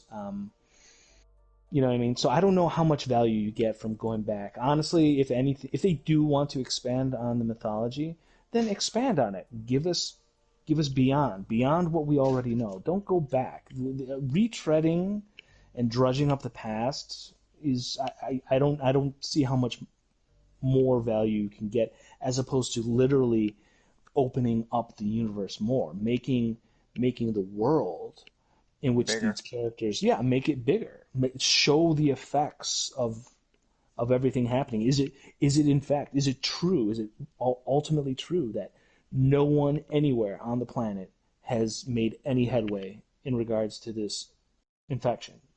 I would actually like to see that if there's any outside stories that they've heard that there is no cure for the infection, and there's factions who think that this is made or up. maybe somebody's actually come across the cure and maybe they're not aware of it, like expand on it. Yeah, just expand on it. Honestly, there's a lot of fertile ground there, I think. Little does everybody know, it's only America that's infected in Last of Us. Everywhere else figured it out and got clean. Even Canada's like, ooh, I don't know about this. Yeah. Well, they were actually pretty good about wearing masks and social distancing, so they were able to contain that. Relevance. Not keeping their mask below their nose and keeping it around their neck and cursing at you after that. Also, though, in the first Last of Us, the news story talks about the rest of the world, so that's not true. Well, yeah, but there's referencing it, and then there's actually getting into it. Well, I mean, I would like the only thing I could see gaining from doing a prequel is you get more time with Joel, but also show him as a monster that you wanted us to believe he is, even though he is a monster for what he did at the end of the first game. Show him as a monster. See, but this is the thing. Honestly, when I played the first game, I never had an emotional connection to Joel as a character, as the protagonist and the main avatar that I was in charge of, that I was embodying. I never saw him. I never connected with him as a hero in any capacity. I connected with him as, this is a really shitty world, and guess what? You have to basically be a monster to survive it. I don't think he is a virtuous character in any regard. I believe that the relationship he develops with Ellie is a little bit of a redemption for him. It gives him, it humanizes him. It brings him back from the edge. That's what gives him a little bit of a hopeful catharsis to him. But everything that I controlled with him, as soon as I, basically have control of the character, just going to town and just killing people, killing infected. I mean, like, it's just a murder spree. And that was my full encompassing and understanding about Joel. Like, I don't have any positive feelings about Joel, other than his relationship with Ellie. And that little redemption for me doesn't mean that he was quote unquote right with the decision that he made at the end of that first game, but I understood it because of where he came from and what he became eventually. Like, his character arc, I understood the choice. I don't know if I really ultimately agree with it, but I understand why. And it makes sense for his character that he did. Like, that connected with me. But for me, Joel was always a monster. Like that was not something that I was debating or struggling with. Like, this guy, you don't want to run into him in an alley anyway, for any reason. Like, honestly, I would run into that dude and I would instantly presume he was going to shiv me in the back or just strangle me or just gouge my eyes out with his thumbs. Like, that's the kind of character he is. He's a nice guy. And it has always been for me. Yeah, he's real. He's got a lot of charisma, that Joel. He's got a lot of charisma. Doesn't got a knee or a forehead, but he got a lot of charisma. What are you doing? What are you looking at me? What the hell? You got any more rumors, Genesis? I got 2 more. Oh. Listen, I'm not doing nothing to you. I was just looking at you because you were talking.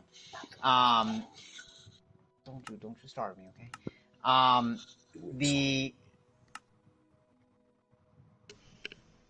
The third rumor that I have is Ragnarok's got a release date.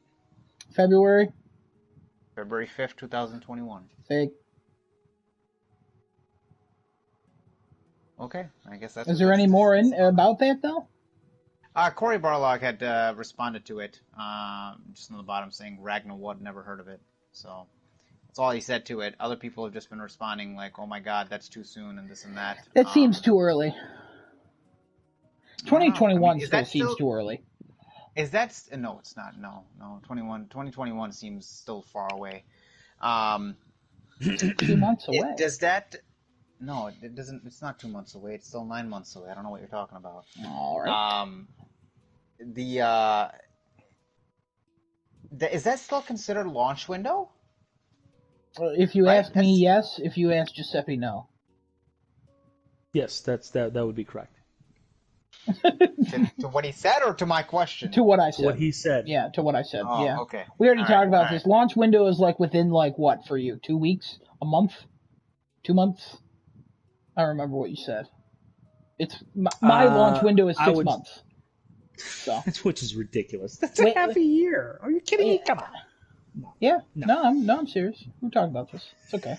Yeah, I get that, but if that's the case, then the whole term launch window that's meaningless. There's no. Again, we've already talked about this, so no need to tread. Well, you brought it up, so I'm just bringing it back. But yeah, I would consider that launch window that comes out in February. So the answer collectively is yes. Anyways, next. And ultimately meaningless. Yeah. Launch window there you go. or launch window or not launch window. So equal. This is more of a speculation. Launch window or PS6. You want to go with that? Anyway, yeah, this is. Desunoto's definition of launch window is same month. 6? Same month? No, the same month. So the same month the console's been released. Oh, okay. See, so 6 months. Yeah, that makes sense. That's very reasonable. Yeah, it's very reasonable. And that's honestly the way it should be. But the industry doesn't. No, it wants to kind of attribute a wider net of quote unquote newer products affiliated with the actual Chris said launch 6 weeks. 6 weeks, which is also reasonable. I would agree that's reasonable. So a month. But and 2 again, weeks? also not the industry standard. It's the industry standard is closer to what Adam says. Yeah, that's why I say ridiculous. 6 months, because that's literally what the industry standard is. So which is ridiculous. hey, I So don't make the don't rules, man. I just live by them. Or you could just ignore them, and that's what I will do, because Fake that's a whole news bunch of launch window. nonsense. Chris said that. What do you say? Fake news launch window. Okay. Ah, All right. Well, fake news. I'll tell you, he's got some very constructive chat. he's conversation. honestly a monster. You know, he's more of a monster than Joel is. I don't want to gotta get into say that details, but you know. I'm not gonna lie. Dropping the whole fake news quote is it's tiptoeing close to the whole, hey, somebody's gonna drop a Nazi reference. At that point, you kind of like lost. Whoa. Yeah, you lose all credibility at that Whoa. point. It's like, look, okay, hey, buddy, okay, let's wrap it up right there. Don't Just drop pack it the away. Nazi word, hey. I almost said the N word. That would have been bad. Chris says That's a different thing. ignoring the marketing is the answer, and then he says, "I'm a construction worker by day, so it makes sense I am constructive." I mean, some of that is just blatantly a lie, but I'm not going to tell you which parts. So, anyways, Genesis, what's the next rumor? My next topic. I found that funny. I found I it don't- funny. I just will not give him the credit. I'm just reading it, and I don't. I told you I'm mentally disabled anyway, so. Stop saying that. Yeah, again, what is that? It's the correct term. What is wrong with that? Anyway, keep on. Well, you want me to say the incorrect term?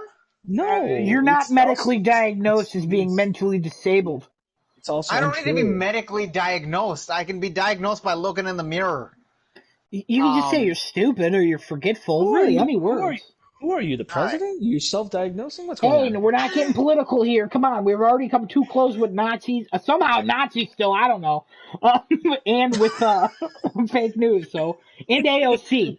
So, what's the next rumor? All right, this is more of a speculation on the PlayStation 5's Reddit.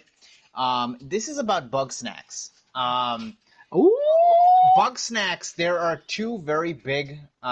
actually, sorry. There's one, and then I'm going to give you one that I've actually just seen and I've just thought of as well. Oh. The first one that is a collective PS5 Reddit thought is that bug snacks is not a real game.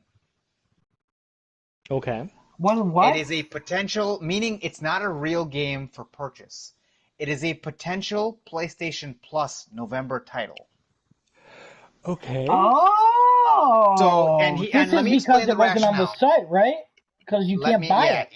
You are correct. So let me explain the rationale here. So they have it this is a timed exclusive indie kid-friendly game, but you cannot buy it through Walmart, Target, Best Buy, Amazon, or any other game retailer, or the website. Yes, or the website. And it's a launch day game.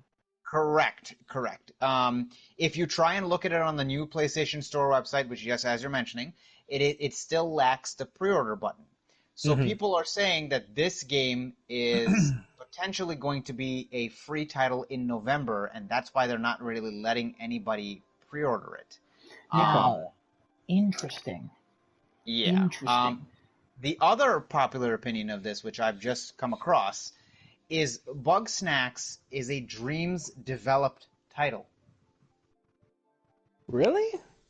So what they're saying, it looks too clean. It looks too clean to be that. Yeah. So when we were talking about Dreams, I thought of this, and I was like, because I had a very similar opinion. Bug Snacks, I don't think it has anything that makes it like it needs to be on a PlayStation 5. It's on PS5. It's a launch title. That's what it is.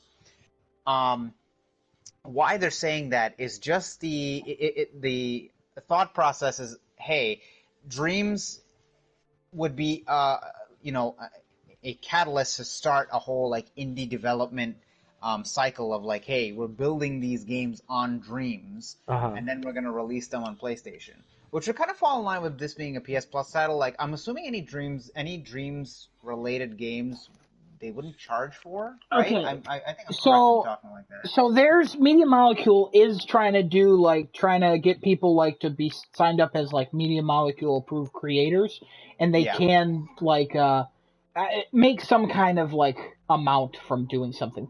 That's still not clear on how that would work or anything. Also with Yeah, because copyright, they're with not technically everything. working for the company, right? Yeah, They're not it's technically a mess. working from Yeah, it Okay. would be a mess. So Yeah, they're still so trying to figure that out and like all that stuff. yeah, yeah. Now, the first thing of it being free, I can totally believe that because of all the stuff because we were talking about that like a week or two ago, where it's like, Yeah, hey, this is a launch title and you can't buy it literally anywhere. The yeah, second yeah. thing, I agree with Giuseppe that it looks too clean. No offense to Dreams, but Right? it Yeah, it's looks not way offense. too clean, like to be a Dreams game. Now, will my socks hop on my feet and then fly off? Because I never wear socks anymore because I'm never leaving. Um, if it was announced as a Dreams game and that's what Dreams is capable on PS5, I wouldn't believe that even if I played Dreams and saw it and all that. I don't believe that for a second, but I am ready to have the hammer fall on me if that's true. That would be an insane way of It marketing would be crazy. Dreams to The PlayStation 5 I owners. think the craziest thing would be to not already announce that. But imagine what kind of megaton that would drop for just Dreams in general and just the capability of PlayStation Well, 5 at that point. the issue is like, hey, If it's okay, not. It's like Kitchen what turned into Resident Evil 7. Kitchen was released at like smaller things and like it had the like the small time crazy fans buzz. Bug Snacks kind of exploded because of that theme song, and then it turned into like a TikTok thing. It turned into like literally all these things, and Right. it's covered on YouTube. People sing that song. People don't know what it is. It is for some reason whenever somebody's talking about the PS5, Bug Snacks is usually on the cover because people for some reason just they want to snack on the bugs. You know what I mean? It's just I guess so. Huh? yeah, it's that would be nuts, but I just feel like it's way too late to be like, hey, by the way, this was made on Dreams. Like, who? I think if you said that to people, they'd be like, what the hell is Dreams? Unless you're like, like I love Dreams, and unless you're a big fan of PlayStation, you probably have no idea what Dreams is. Yeah, If you're that's just, that's a true. good if point. you're That's a a good point. casual person on PlayStation, as much as we here, the Dreams boys, as I like to call us, as Uh much as we love Dreams, I don't think like I have what 50 something friends on PlayStation. I Mm-hmm. think if I asked all of them, I think 45 would have no idea what I'm talking about. Yeah, it's They'd a be I good think like, that's fair fair. "What? estimate. Oh, I know Yeah. who made. Oh, I've heard of Little Big Planet. Isn't there like a Little Big Planet game coming out? Like again, they wouldn't know. So Mm-hmm. it'd be shocking to us and like maybe like 600,000 other people along with some media, but at the same time, like that wouldn't make any sense. So, but I Yeah. totally believe the free thing. Okay. Okay. Sounds interesting though. I mean, Yeah, that would be kind of neat. Yeah, I figured Um, that one was going to be the most interesting one out of everything I that I would. typically talk about. My only concern for that would be is that do you have to have a PS5 in order to add that to your library? I don't think so. I think if you have a PS4 or PS5, it would probably be the same because they did that. They did the sim. Well, actually, no. When they did it for well, isn't PS3, Bugsnax only on PS5? Well, no, that's I what I'm think saying. If it's only for PS5, would I still theoretically be just able to add it to the library, not no. download it? It's a cross-gen game. It's cross-gen. Oh, is it? Okay. Mm-hmm. Okay then. I So then never mind. it, yeah, okay, that makes sense. Because, man, if somebody was like, "No, this was built from the ground up for PS5," I'd be like, "What? What is this year?" I would like, It's 2020. That's I what year know it is. somehow that would still shock me. Be like, "What? This was ground? Da, da, What?" da, da, I da, mean, da, da, what? da. It's 2020. Da, da, da, da. Bug snacks. Whoa, bug snacks. Everybody now. Hey. Good job, good job. Any other rumors? Yeah, apparently there's a Xbox event coming out on November 9th. Xbox Mexico and Xbox, what is ANZ? Oh, Xbox Mexico. Are they going to address the controversies they got going on there? I don't know. There controversy going on there? I Yeah, don't it's know. about assault and stuff. I mean, it's important, but not something we really cover. But it's a whole thing. A bunch of people were tagging Phil Spencer to it on Twitter and stuff. Oh, Xbox New Zealand and Xbox Mexico have both said that there's something happening on the 9th. The picture that they have is basically of like a lake and a mountain in the back with some clouds saying "Power Your Dreams," and then the Okay. Mexico one had done a black and white photo of the X in the background and then the same exact thing, "Power Your Dreams." Now, do those Um, have release dates in Mexico and New Zealand, the Series X and Series S? Because one day later it comes out in the United States. So I don't really. That's probably what it's about. um, If it's about anything that's else, a good guess. That's a and good guess on that. also "Power Your Dreams" is what their That's their slogan. slogan. Yeah, because they had an ad with Daniel Kaluuya, the dude from Get Out.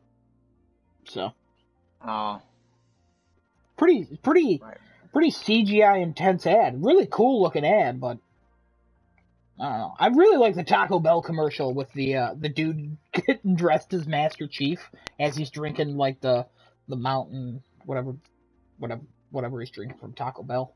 It's really cool. It's a good ad. Baja Blast. I think it might be. I don't know. It's in a cup. Right.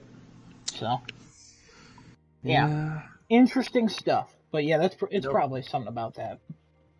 So You know, too bad there isn't going to be a Halo for launch, but it's fine. they Totally were fine. better off. They were better off. Yeah. It was the brave decision to make. Can you imagine if that was still coming out? Like Halo would be literally everywhere because it's still kind of everywhere right now. Correct. Because there's toys and stuff, and then there's like energy drinks. There's Taco Bell, and they probably stopped some of the stuff too.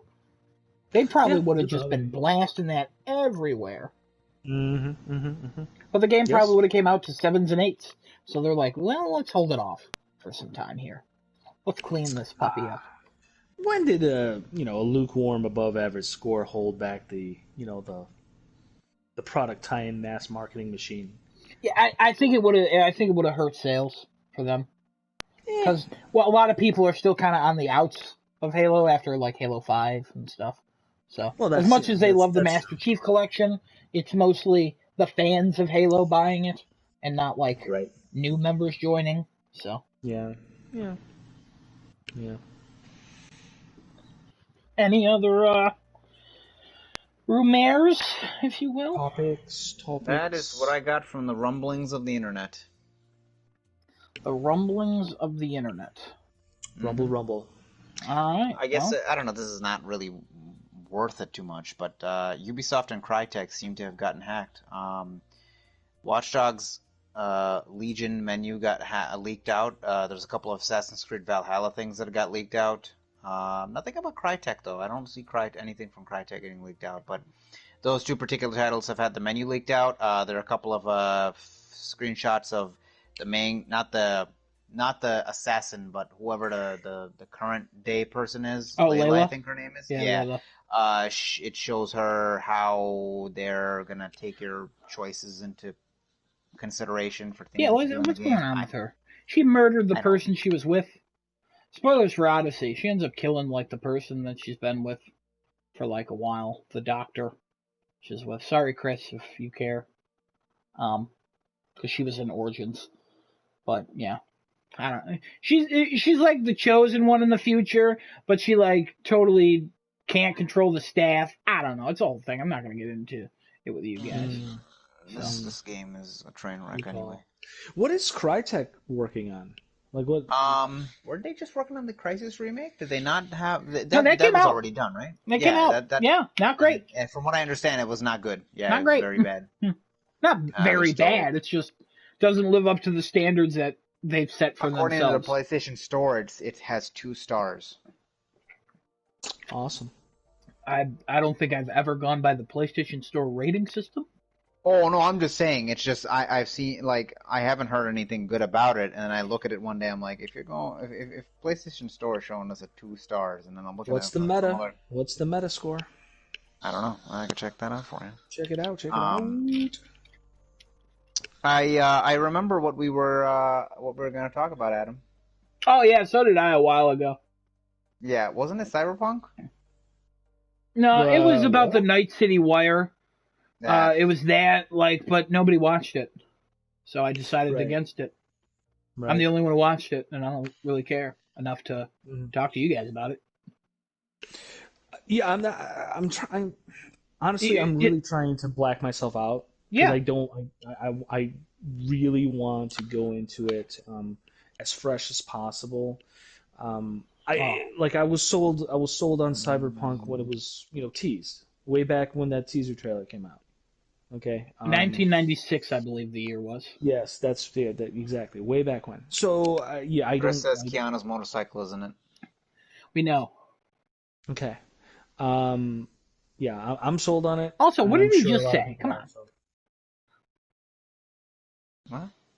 He just said he didn't want to learn more about it, and you told him Keanu was in it. Like, he didn't know Keanu was No, in it. I said Keanu's motorcycle is in it. I didn't even know Keanu was in it. I watched The Night City Wire.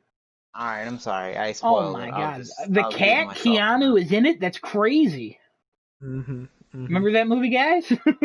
I'm sorry, Giuseppe. Keep going. Still trying to forget. No, I didn't really have anything else to add to it. It's just like, I'm just not jumping like, yeah, I don't want to spoil myself on any of like the nuanced details for Cyberpunk. Watching like the Night City stuff and all that. Like I'm sold on it.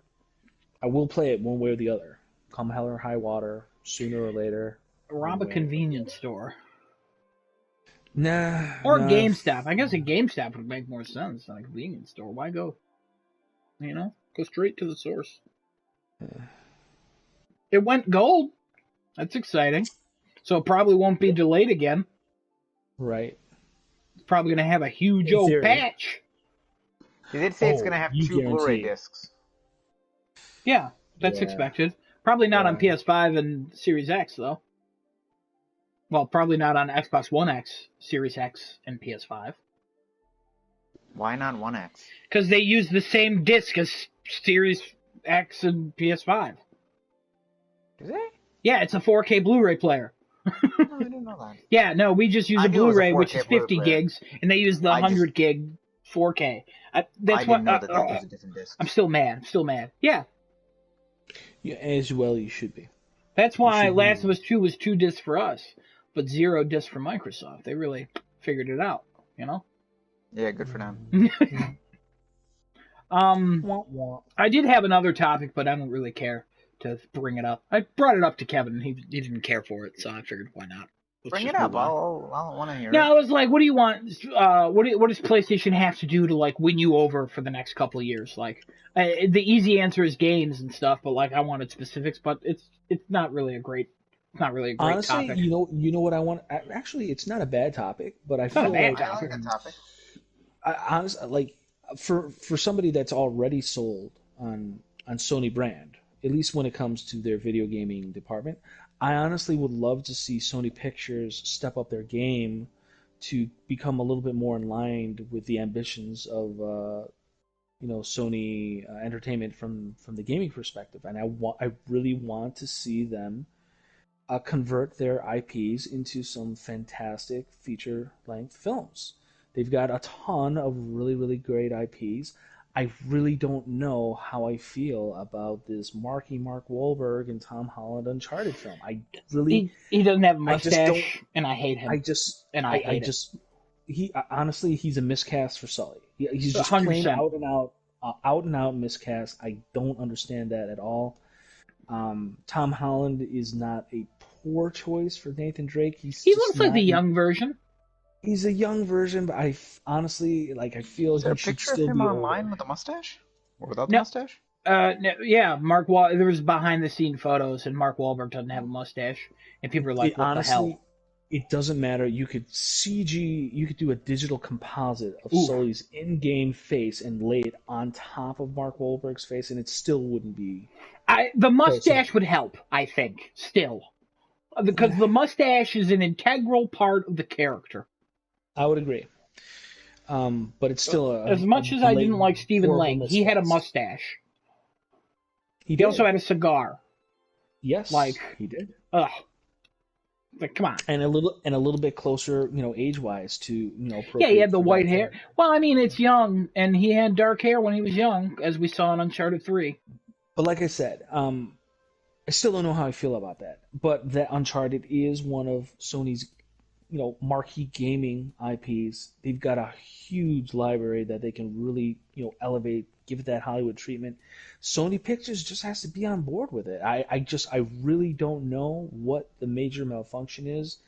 I have no idea why it's taken them this long to say, hey, we actually want to grow our IP beyond the gaming platform. And I don't know. Maybe it's the tied in stigma with, well, not just a stigma. It's a literal, well established history of really really bad game adaptations to films, because those films just are horrible for the most part.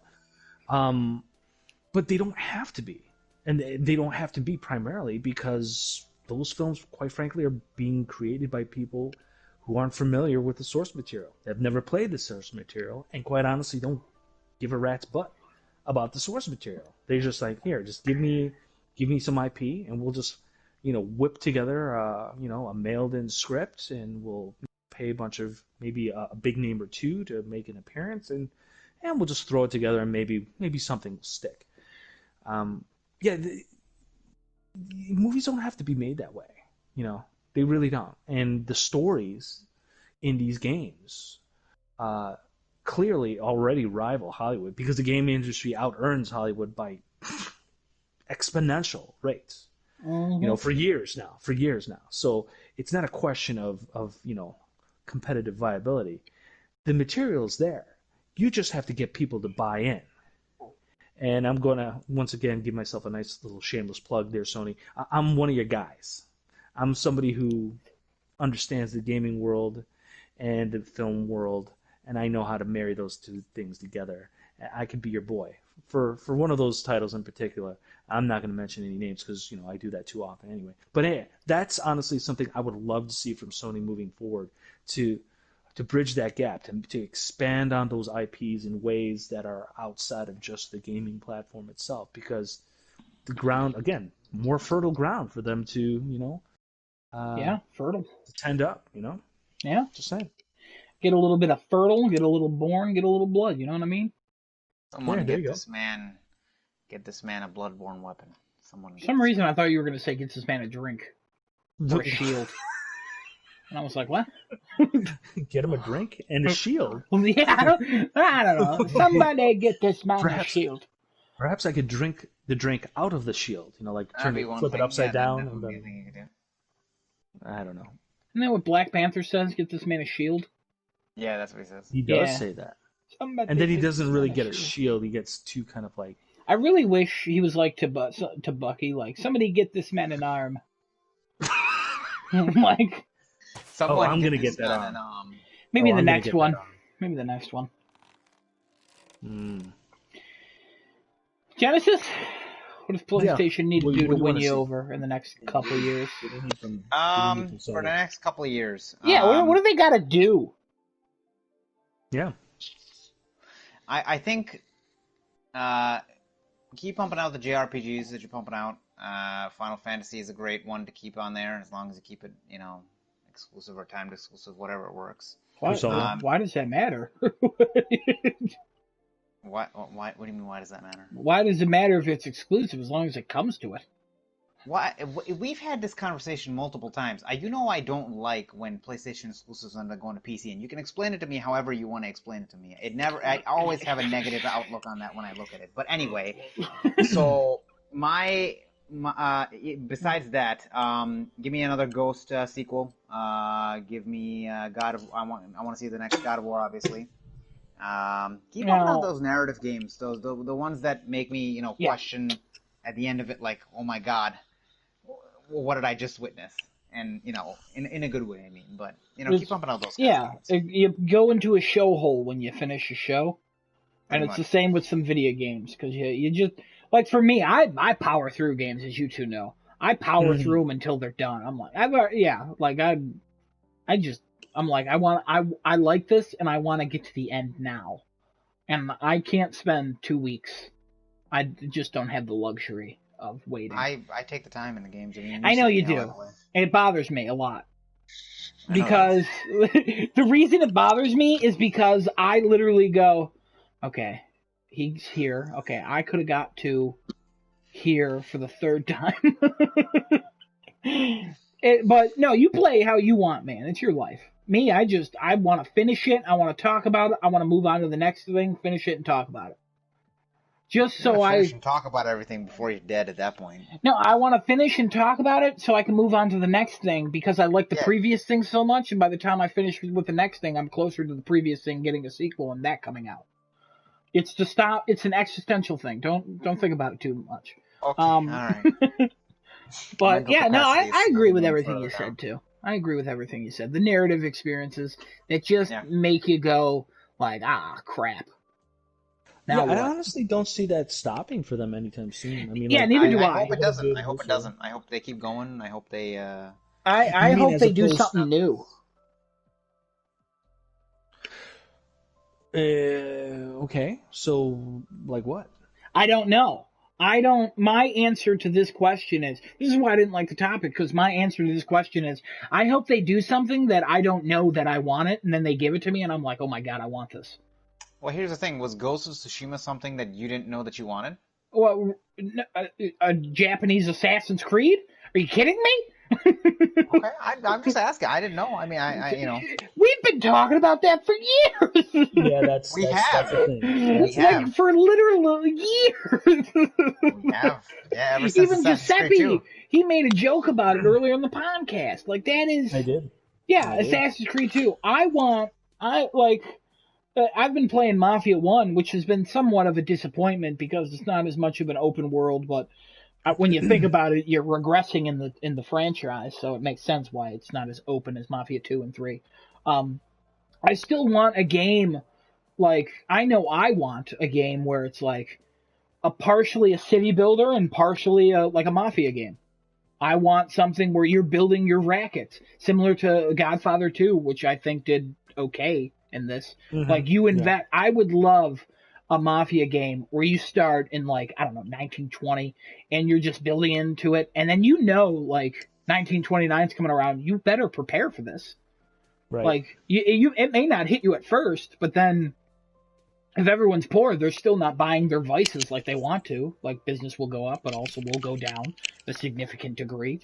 And it's just like I would love that. Like you have to do the like the hitman missions, like in GTA that I think everybody really likes, where you just paid to hey go meet this person at a cafe, convince them you're a gay guy, and then kill them. If anybody remembers that mission from GTA 4, fun mission. Um, I would love something like that, but at the same time, you're just investing into a camp. That's why I'm sorry, Genesis, but Valhalla, um, you get to invest in your town and like build it up and stuff, and that's what I'm most interested in that game. I could care less about the combat and all that crap, as much as You just called Odyssey it was fun. Valhalla. It just would have been fine. I did. I And only said no, no, no. Valhalla. I'm not saying you. I'm just saying like in general. Like if they just called it Valhalla, like it would have been Well, much the better. Hidden It's Blade's just back, stop. so I don't care. I don't because it's like Ghost of Tsushima has outshined anything that they could have ever thought of. Even if they make a there's no Hidden goddamn Blade. Japanese, I don't need a hidden blade in that. I want a You Hidden make Blade. me feel more of an assassin in that game than you did in Assassin's Creed 4, Unity. What else? Unity? That you were a Syndicate. super assassin in Unity. What are you talking about? No. Now that I've after I've played the multiplayer of Ghost, Unity's multiplayer was complete trash. Okay, yeah, 5 years Everything later, about something Unity, came out. Yeah, no, we still had fun in everything, that. everything about Unity and anything past Assassin's Creed 3 Yeah, is non-existent and a piece of garbage to me.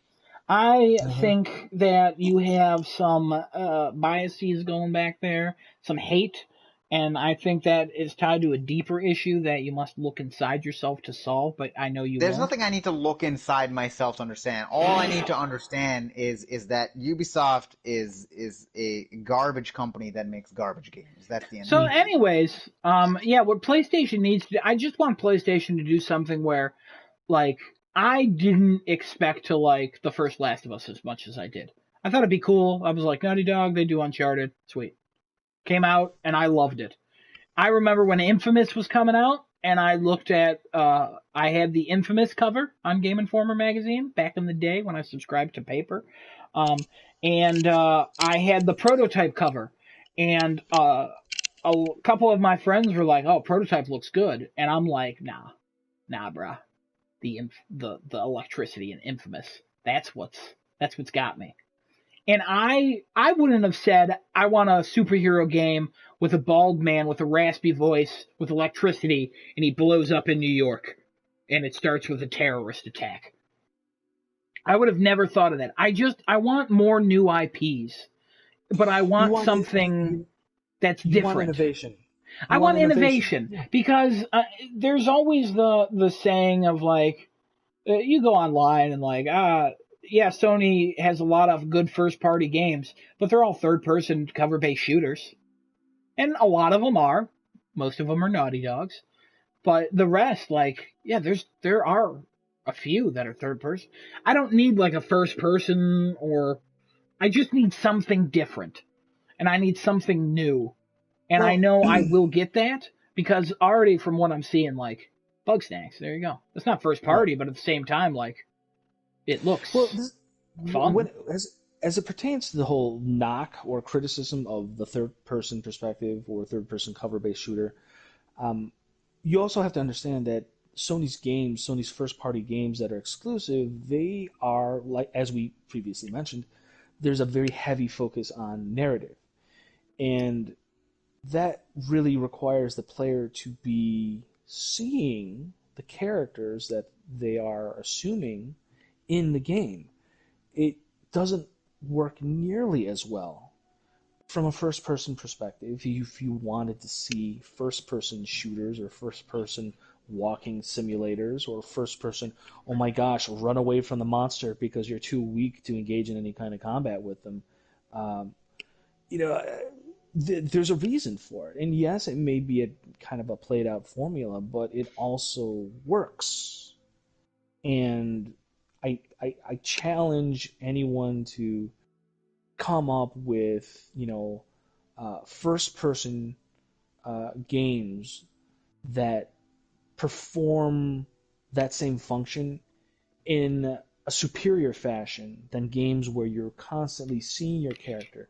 And not only do you just see the character, but the effects, the cumulative effects of the game are reflected in that character model. You know what I mean? Hmm. It's not just you're not always wearing the same suit of armor. You're seeing an accumulation of damage.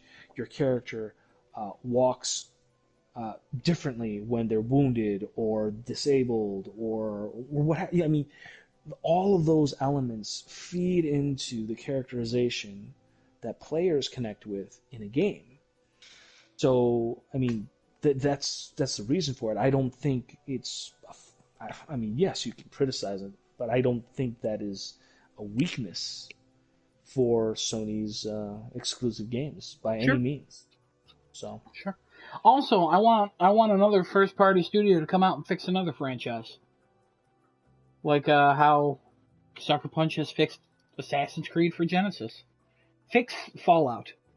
Give me a first person RPG. wow, Just come out and just That's fix a it. task and a half. That's a task and a half, but you know who could do it? Literally any of the first party studios. That's true. Yeah, you have a not point anyone there. That's actually could do it. Yeah. that's Can you actually a very imagine? good want Can for you PlayStation. can you imagine what a world it would be? Kojima's version of Fallout. Oh my god. Be Can very you trippy. imagine? That would Very be the trippy. most ambitious thing. Like he'd be like, it's crazy. It's look at this, and everybody'd be like, wow, this is crazy. It'd probably be garbage, and I wouldn't like it. But at the same time, like I want to see that. Give me the weird stuff. It would Like be weird.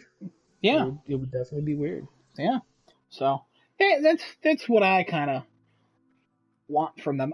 As we all know, I'm already sold twice on it. So on No, the I next think I agree generation. with that want of yours. I think I'd add that to my list. Like, I want Sony to come out more often and fix these franchises that we consider broken to people and remake them into their vision of what they think it should be.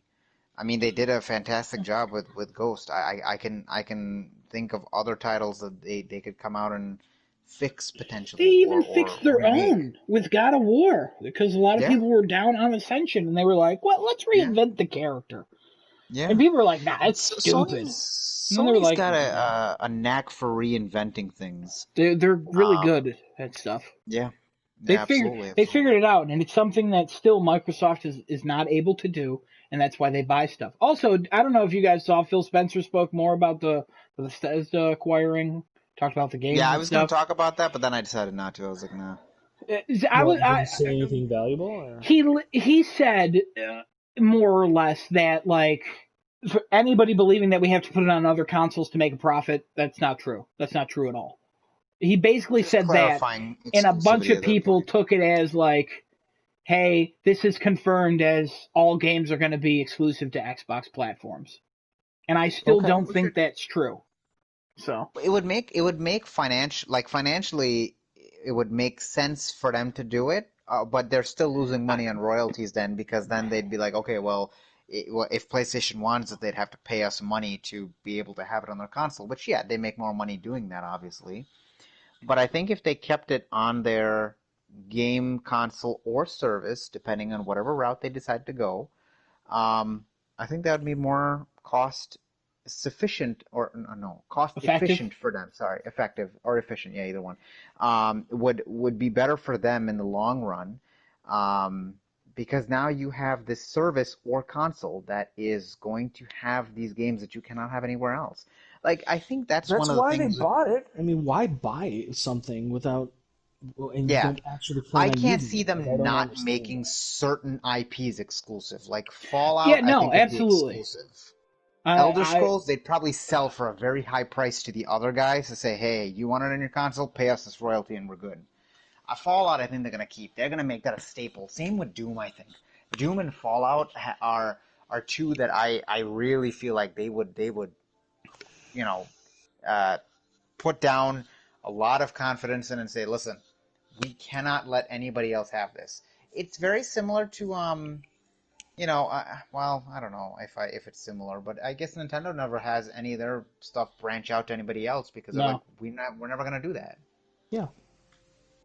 Yeah, Why that's would we that. do that? That's the That reason why you buy a Nintendo console because of these brands that you cannot get brand anywhere strength, else. brand Yeah, solidarity. It's like, yeah, Yeah, absolutely. but you guys are missing the key factor of Nintendo doesn't put their games on PC. But you see, now this is my question, and this goes back to the same godforsaken argument that I had before, of why brand strength is a thing. And I understand exposure for the brand is good. So if it ends up on PC, more people have a chance to play it. I understand that.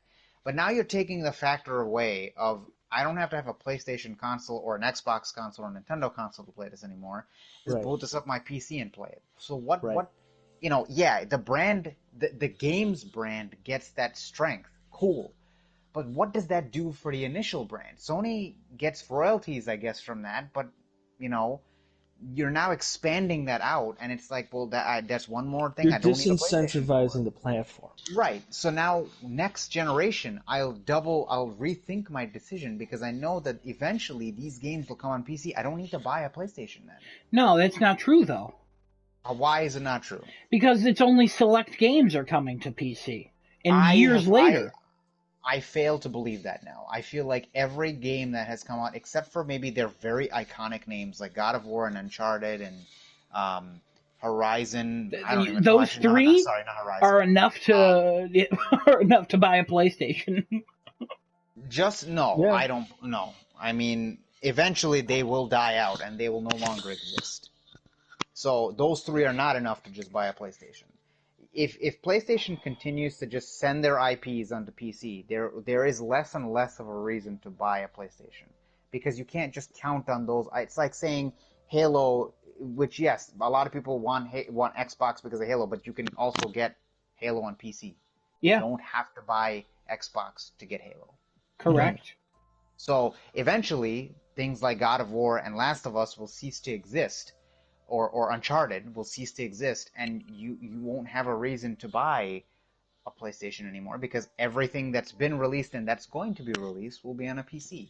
So I don't understand. It's You're like I you're get. jumping too far. You're jumping too far. You're automatically assuming everything's coming day and date on PC with So PlayStation. That's not give how it me. works. So besides God of War, Uncharted, and things like that, Horizons come. Bloodborne keeps getting saying they keep speculating it's going to come, and I feel like it is. Bloodborne was Horizon. released in 2015. Yeah.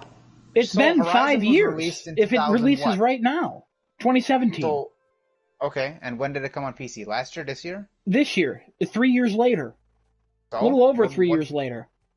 Okay, and still that doesn't make a difference. People will still buy It it on does PC. no, it does make a difference because you could. They want to sell. They know there's people on PC who are never going to buy a PlayStation, so they're like, why are we not selling some of our games to them?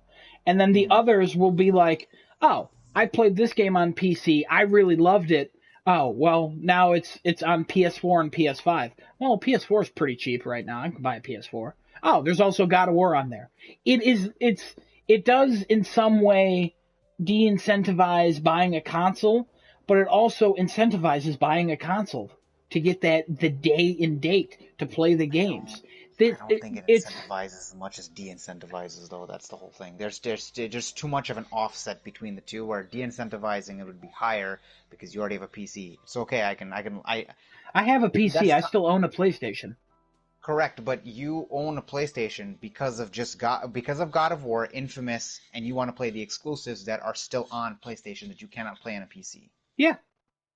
So if God of War ended up going on PC, if Infamous ended up going on PC, and any other exclusives that going forward went on PC, there'd be no point to buy a PlayStation. Yeah, But day to and play it on date PC. probably, but they have no plans to do that, which they've already you mean announced.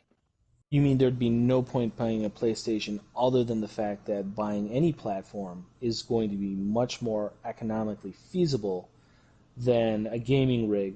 That would be the only thing that I can think of. I Money would own be a the only factor. PC. That doesn't bother me. I own a PC, a PlayStation, and a Switch. I can play every game that comes out. Yeah, and not everybody is in your shoes. But Not everybody's in my shoes. Nintendo has done it right. They don't give it to anybody. They're like, no, you can't have it. It doesn't matter how much money you pay us. We're not going to give it to you. But they continue to bring other people to their platform. Minecraft Steve, a Solid Snake. What else have but they those brought? are What are you tie-ins, though. talking about? Those aren't. They're not Meaning, bringing those franchises like so in like the Metal Gear games. You can't play the Metal Gear games on Switches. not yet. You know what I mean? You're I acting don't like at every all. PlayStation At all game is in that the gonna next happen. couple of years is going to be on PC and do the same thing as Microsoft. If that's the case, then don't buy a PlayStation or an Xbox and just buy a PC. You have everything then. So that really it kills you. What you're explaining for some reason I don't understand is, hey, what if PlayStation does the same thing as Xbox? Problem solved. You don't have to buy either console. You just buy a PC. We're living in a perfect world where we only need a PC and a Switch, and then probably in a few years after that it'll all come to PC. So PC it is. PC Master Race is what you're talking about right now. That's what I don't understand what you're saying. You're jumping so far ahead through all these hoops and trying to say like, well, Horizon came out like 3 years after, and Bloodborne is rumored for PC. Yeah, they're saying like some games are going to come out because they think they can get a bigger audience. It's not going to be day and date releases. If it changes in the future, then we can talk about that. But there is no plans for that to change at all. So I don't understand at all where you're coming from. Because you always seem to have that opposite argument in that particular topic with what I say, you say no, that's not going to happen, and I'm like, I don't, it doesn't look like it's not going to happen. It just from my end, it looks like, okay, Persona came out on PC as well. It's like, okay, that's another PlayStation exclusive that went there. Not first party. But the Persona games have all been on PlayStation. GTA, that's been on Xbox. That's the end of GTA. It was on Xbox, came to PC. No. But that hasn't gone to another console. That's just gone to PC, I'm saying. No, I'm just saying that was as an only on example. PlayStation. That was a PlayStation exclusive. No, not GTA. I'm talking about Persona. Yeah, but who cares? That's not a Sony first-party studio. For you have this thing with PlayStation exclusives, like Final Fantasy can be exclusive, but who cares if it goes on PC? Like, I don't, like, as long as it's still on PlayStation, I don't care. And you shouldn't either. I don't know why you're so attached to, like, exclusives. If all the games day and date, then we have an issue. I don't understand what your issue is with, hey, it's on PC. Uh-oh. 6 years later after the game came out.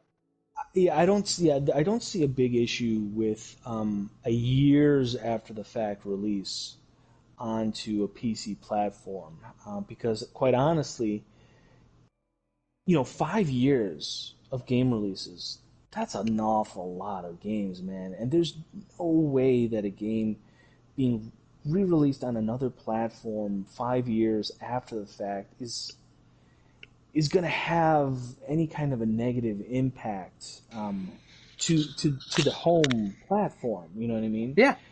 I don't see it, like, again, it's a whole different ballgame if it's simultaneous releases on multiple platforms. Now you're talking about, well, now your Sony first party exclusives they're not that anymore because of the multi-platform thing.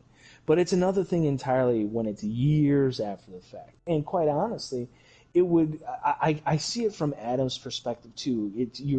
You're basically doing like a greatest hits thing on a different platform to draw people to, hey, this little platform that we got over here, this is worth your time and money too because of this awesome thing that you're playing over here. See that? See how good that is?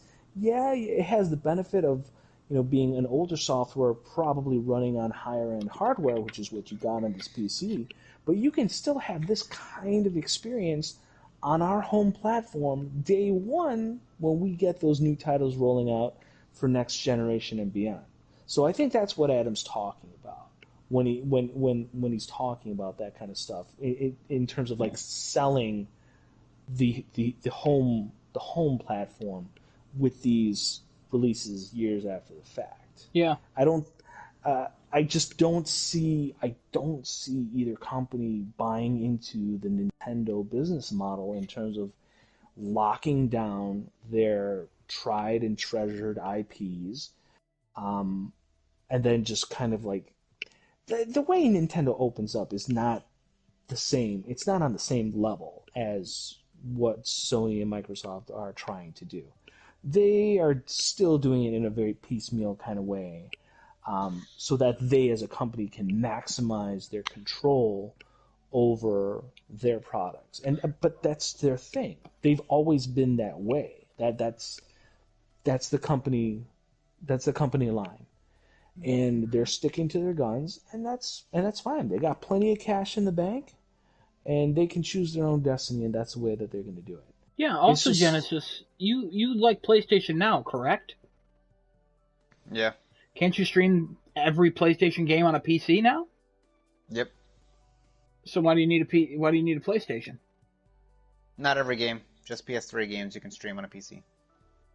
So you can't stream PS4 games on PS Now? That's weird. I think it's select PS4 titles, not all of them, because they swap in and out. That's why. Because Persona 5 you can play on PS Now on PC. Yeah, that's not a latest release. Yeah. Yeah, because it's still PS4, isn't it? Yeah, I think that's PS4. Yeah, like I said, I think it's select titles for PS4. Yeah, select titles, not all, but select titles you can play on PS Now for PC, or you can play PS3 yeah, games. and then Persona 4, I was just looking it up. Persona 4 is on Steam now. How old is Persona 4? Oh God, I don't even know. 2012, 2010, I think. Everybody who owns a PlayStation probably already bought it. Yeah. Everyone who's going to buy it on PlayStation already bought it.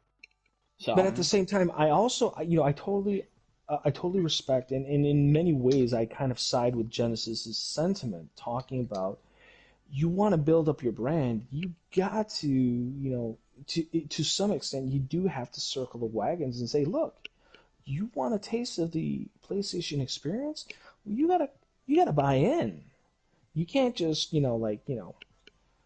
just stand pat with whatever you got, and you kind of like get a little bit after the fact. You want the PlayStation experience. You gotta become a part of our community. You gotta own a platform. I still think that's true though. Right, yeah. So I mean, I would love, and I've said this before, I would love a return to the hard edge console wars where one company had their brand titles, and that's where you had to go if you wanted them, and then another one had theirs, and that's where you had to go if you wanted to get theirs. And then for people that didn't have the luxury of owning multiple platforms simultaneously in one generation cycle, well, then they just make their choices based on the types of games that they prefer, and then that's it. There's nothing wrong with that. I mean, sometimes you got to make choices in life. You just can't have everything all the time. So I think that's a cool thing too. But I don't think either side of that particular issue is 100% wrong or 100% right. I think Nintendo's business model mindset, I think that is a relic of the past that continues to work for them because of what they do in their unique way and their IPs that are specific to the kind of experiences they want to sell to their customers. And that's fine. But they are in a bubble. They are outside the ecosystem. Like they participate in a fringe fashion. You know what I mean? Mm-hmm. Everybody else, they're trying to capitalize on a global market and expand the demographics of their customer base to basically age 0 to age 100. You know what I mean? However further out that they can push those boundaries, that's what your Microsofts and your Sonys are trying to do. Nintendo is not that way. So, yeah. And in order to achieve that, you do have to expand your horizons when it comes to exposure. I get it. And Sony's just dabbling. Sony's dabbling. They haven't sold out to PC yet. But I would imagine if that decision were along the pipeline, at that point, Sony is getting out of the hardware game and they're getting into just pure software development. Yeah, that would be the end. They're gonna that would be the end. But we're not there yet. No, not even close. When things start going bad for PlayStation, then we'll be there. Then we'll see what happens. Then we'll probably be like, "Oh, Microsoft bought Sony. What do you guys think about that?" Or Steam, or Steam bought Sony. What do you guys think? Valve bought Sony. Be done. You be done with gaming? Be done. I don't believe that. I don't believe that for a second. I don't believe that for a second. If Microsoft bought Sony, I'd be done. Come on, really? Yeah, 100%. Now hear me out. If Apple bought Sony, if Microsoft bought Sony, or if I mean, Steam would be. You'd be. What if Google bought Sony and Apple bought Microsoft? That'd be a war I'd like to watch. There you go. I knew I'd find one. Yeah, at that point, that's a war I'd want to watch. Well, what if Google bought Microsoft and Apple bought Sony? Who are you rooting for in this war? I'm out. I'm rooting for nobody. I'm out. All right. He's got a lot of vitriol for Apple. All right. Well, I guess Apple's up there with Ubisoft and Microsoft. I guess Giuseppe and I will just talk on our Mac box. I guess so. Hang out. If Samsung bought Sony, I'd also be out because I'm not into Samsung. I like their phones and I like their tech and stuff, but I would never support. I don't buy their TVs. I don't buy their. Their TVs suck. Systems or anything. I'm just kidding. I have a Samsung TV. Yeah, I wouldn't support that either. I'd be out if Samsung bought Sony. Samsung doesn't even have that much money to buy. They're not. No, I mean, other companies aren't going to buy. That's what I'm just saying. But it'd be cool if Sony did team up with Valve, though. Even though that's not going to happen. Yeah. Hey, we give you some PlayStation games. You give us some PC games. If Toyota bought Sony, what do you mean? What's Toyota going to do if they bought Sony? Who the hell said that? Was that Chris? Yeah. What? Toyota. All right. Sony already made a car. Yeah, but that was to show off technology, not really to sell the car. Right. But at the same time, like, yeah. So. All right. Hey, so I think we're past our bedtimes when it comes to this Part 2. 12th episode of Crafting a Chat. Number 12. That's Any not last minute or last parting shots? Last Ubisoft's still a piece statements? of trash. Apple's still a piece of trash. Everything. Anybody who supports them is a piece of trash. Have a nice night, guys. Okay, Adam, Wow. anything for you? I would like to say Ubisoft is the best company. Apple, they make such clean, user-friendly phones. What was the other one you said?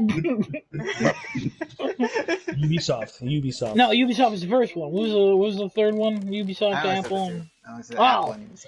And then I'm also a big fan of I don't know, Greek yogurt or something. You probably hate Greek yogurt. I mean, I love sugar. There you go. There's okay, Sugar's awesome. great. Sugar, spice, no spice, And everything a-okay. Giuseppe, you got parting words for us? The parting words is, hey, this is the end of our episode. Oh number my 12, God, he Crafting a killed Chat. Chris! Oh, it's gone. And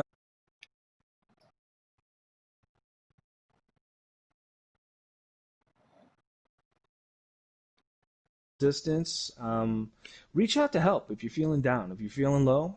Say something to someone. Start a chat, start a conversation, talk to somebody, talk to us, talk to anyone. But yeah, don't crawl in a ball. Don't In a go bowl. to a hole. Don't crawl in the bowl either. That's not good. You can smoke a bowl. You can smoke a bowl, but I mean, Don't crawl in a bowl. Only smoke a bowl if you're comfortable, safe, happy. Don't do it for peer pressure, you know. Also, if it's legal in your state, please do that. Then don't do it. Yeah, we don't condone anything illegal no. except pirating. I'm okay with pirating. And with that, we're going to go ahead and sign off. This is coming from Genesis, Adam, and your boy, Giuseppe Jones. Everyone, have a good day, good week, and we'll see you next time on Crafting a Chat. Twitch.tv/craft. YouTube, Crafting a Chat.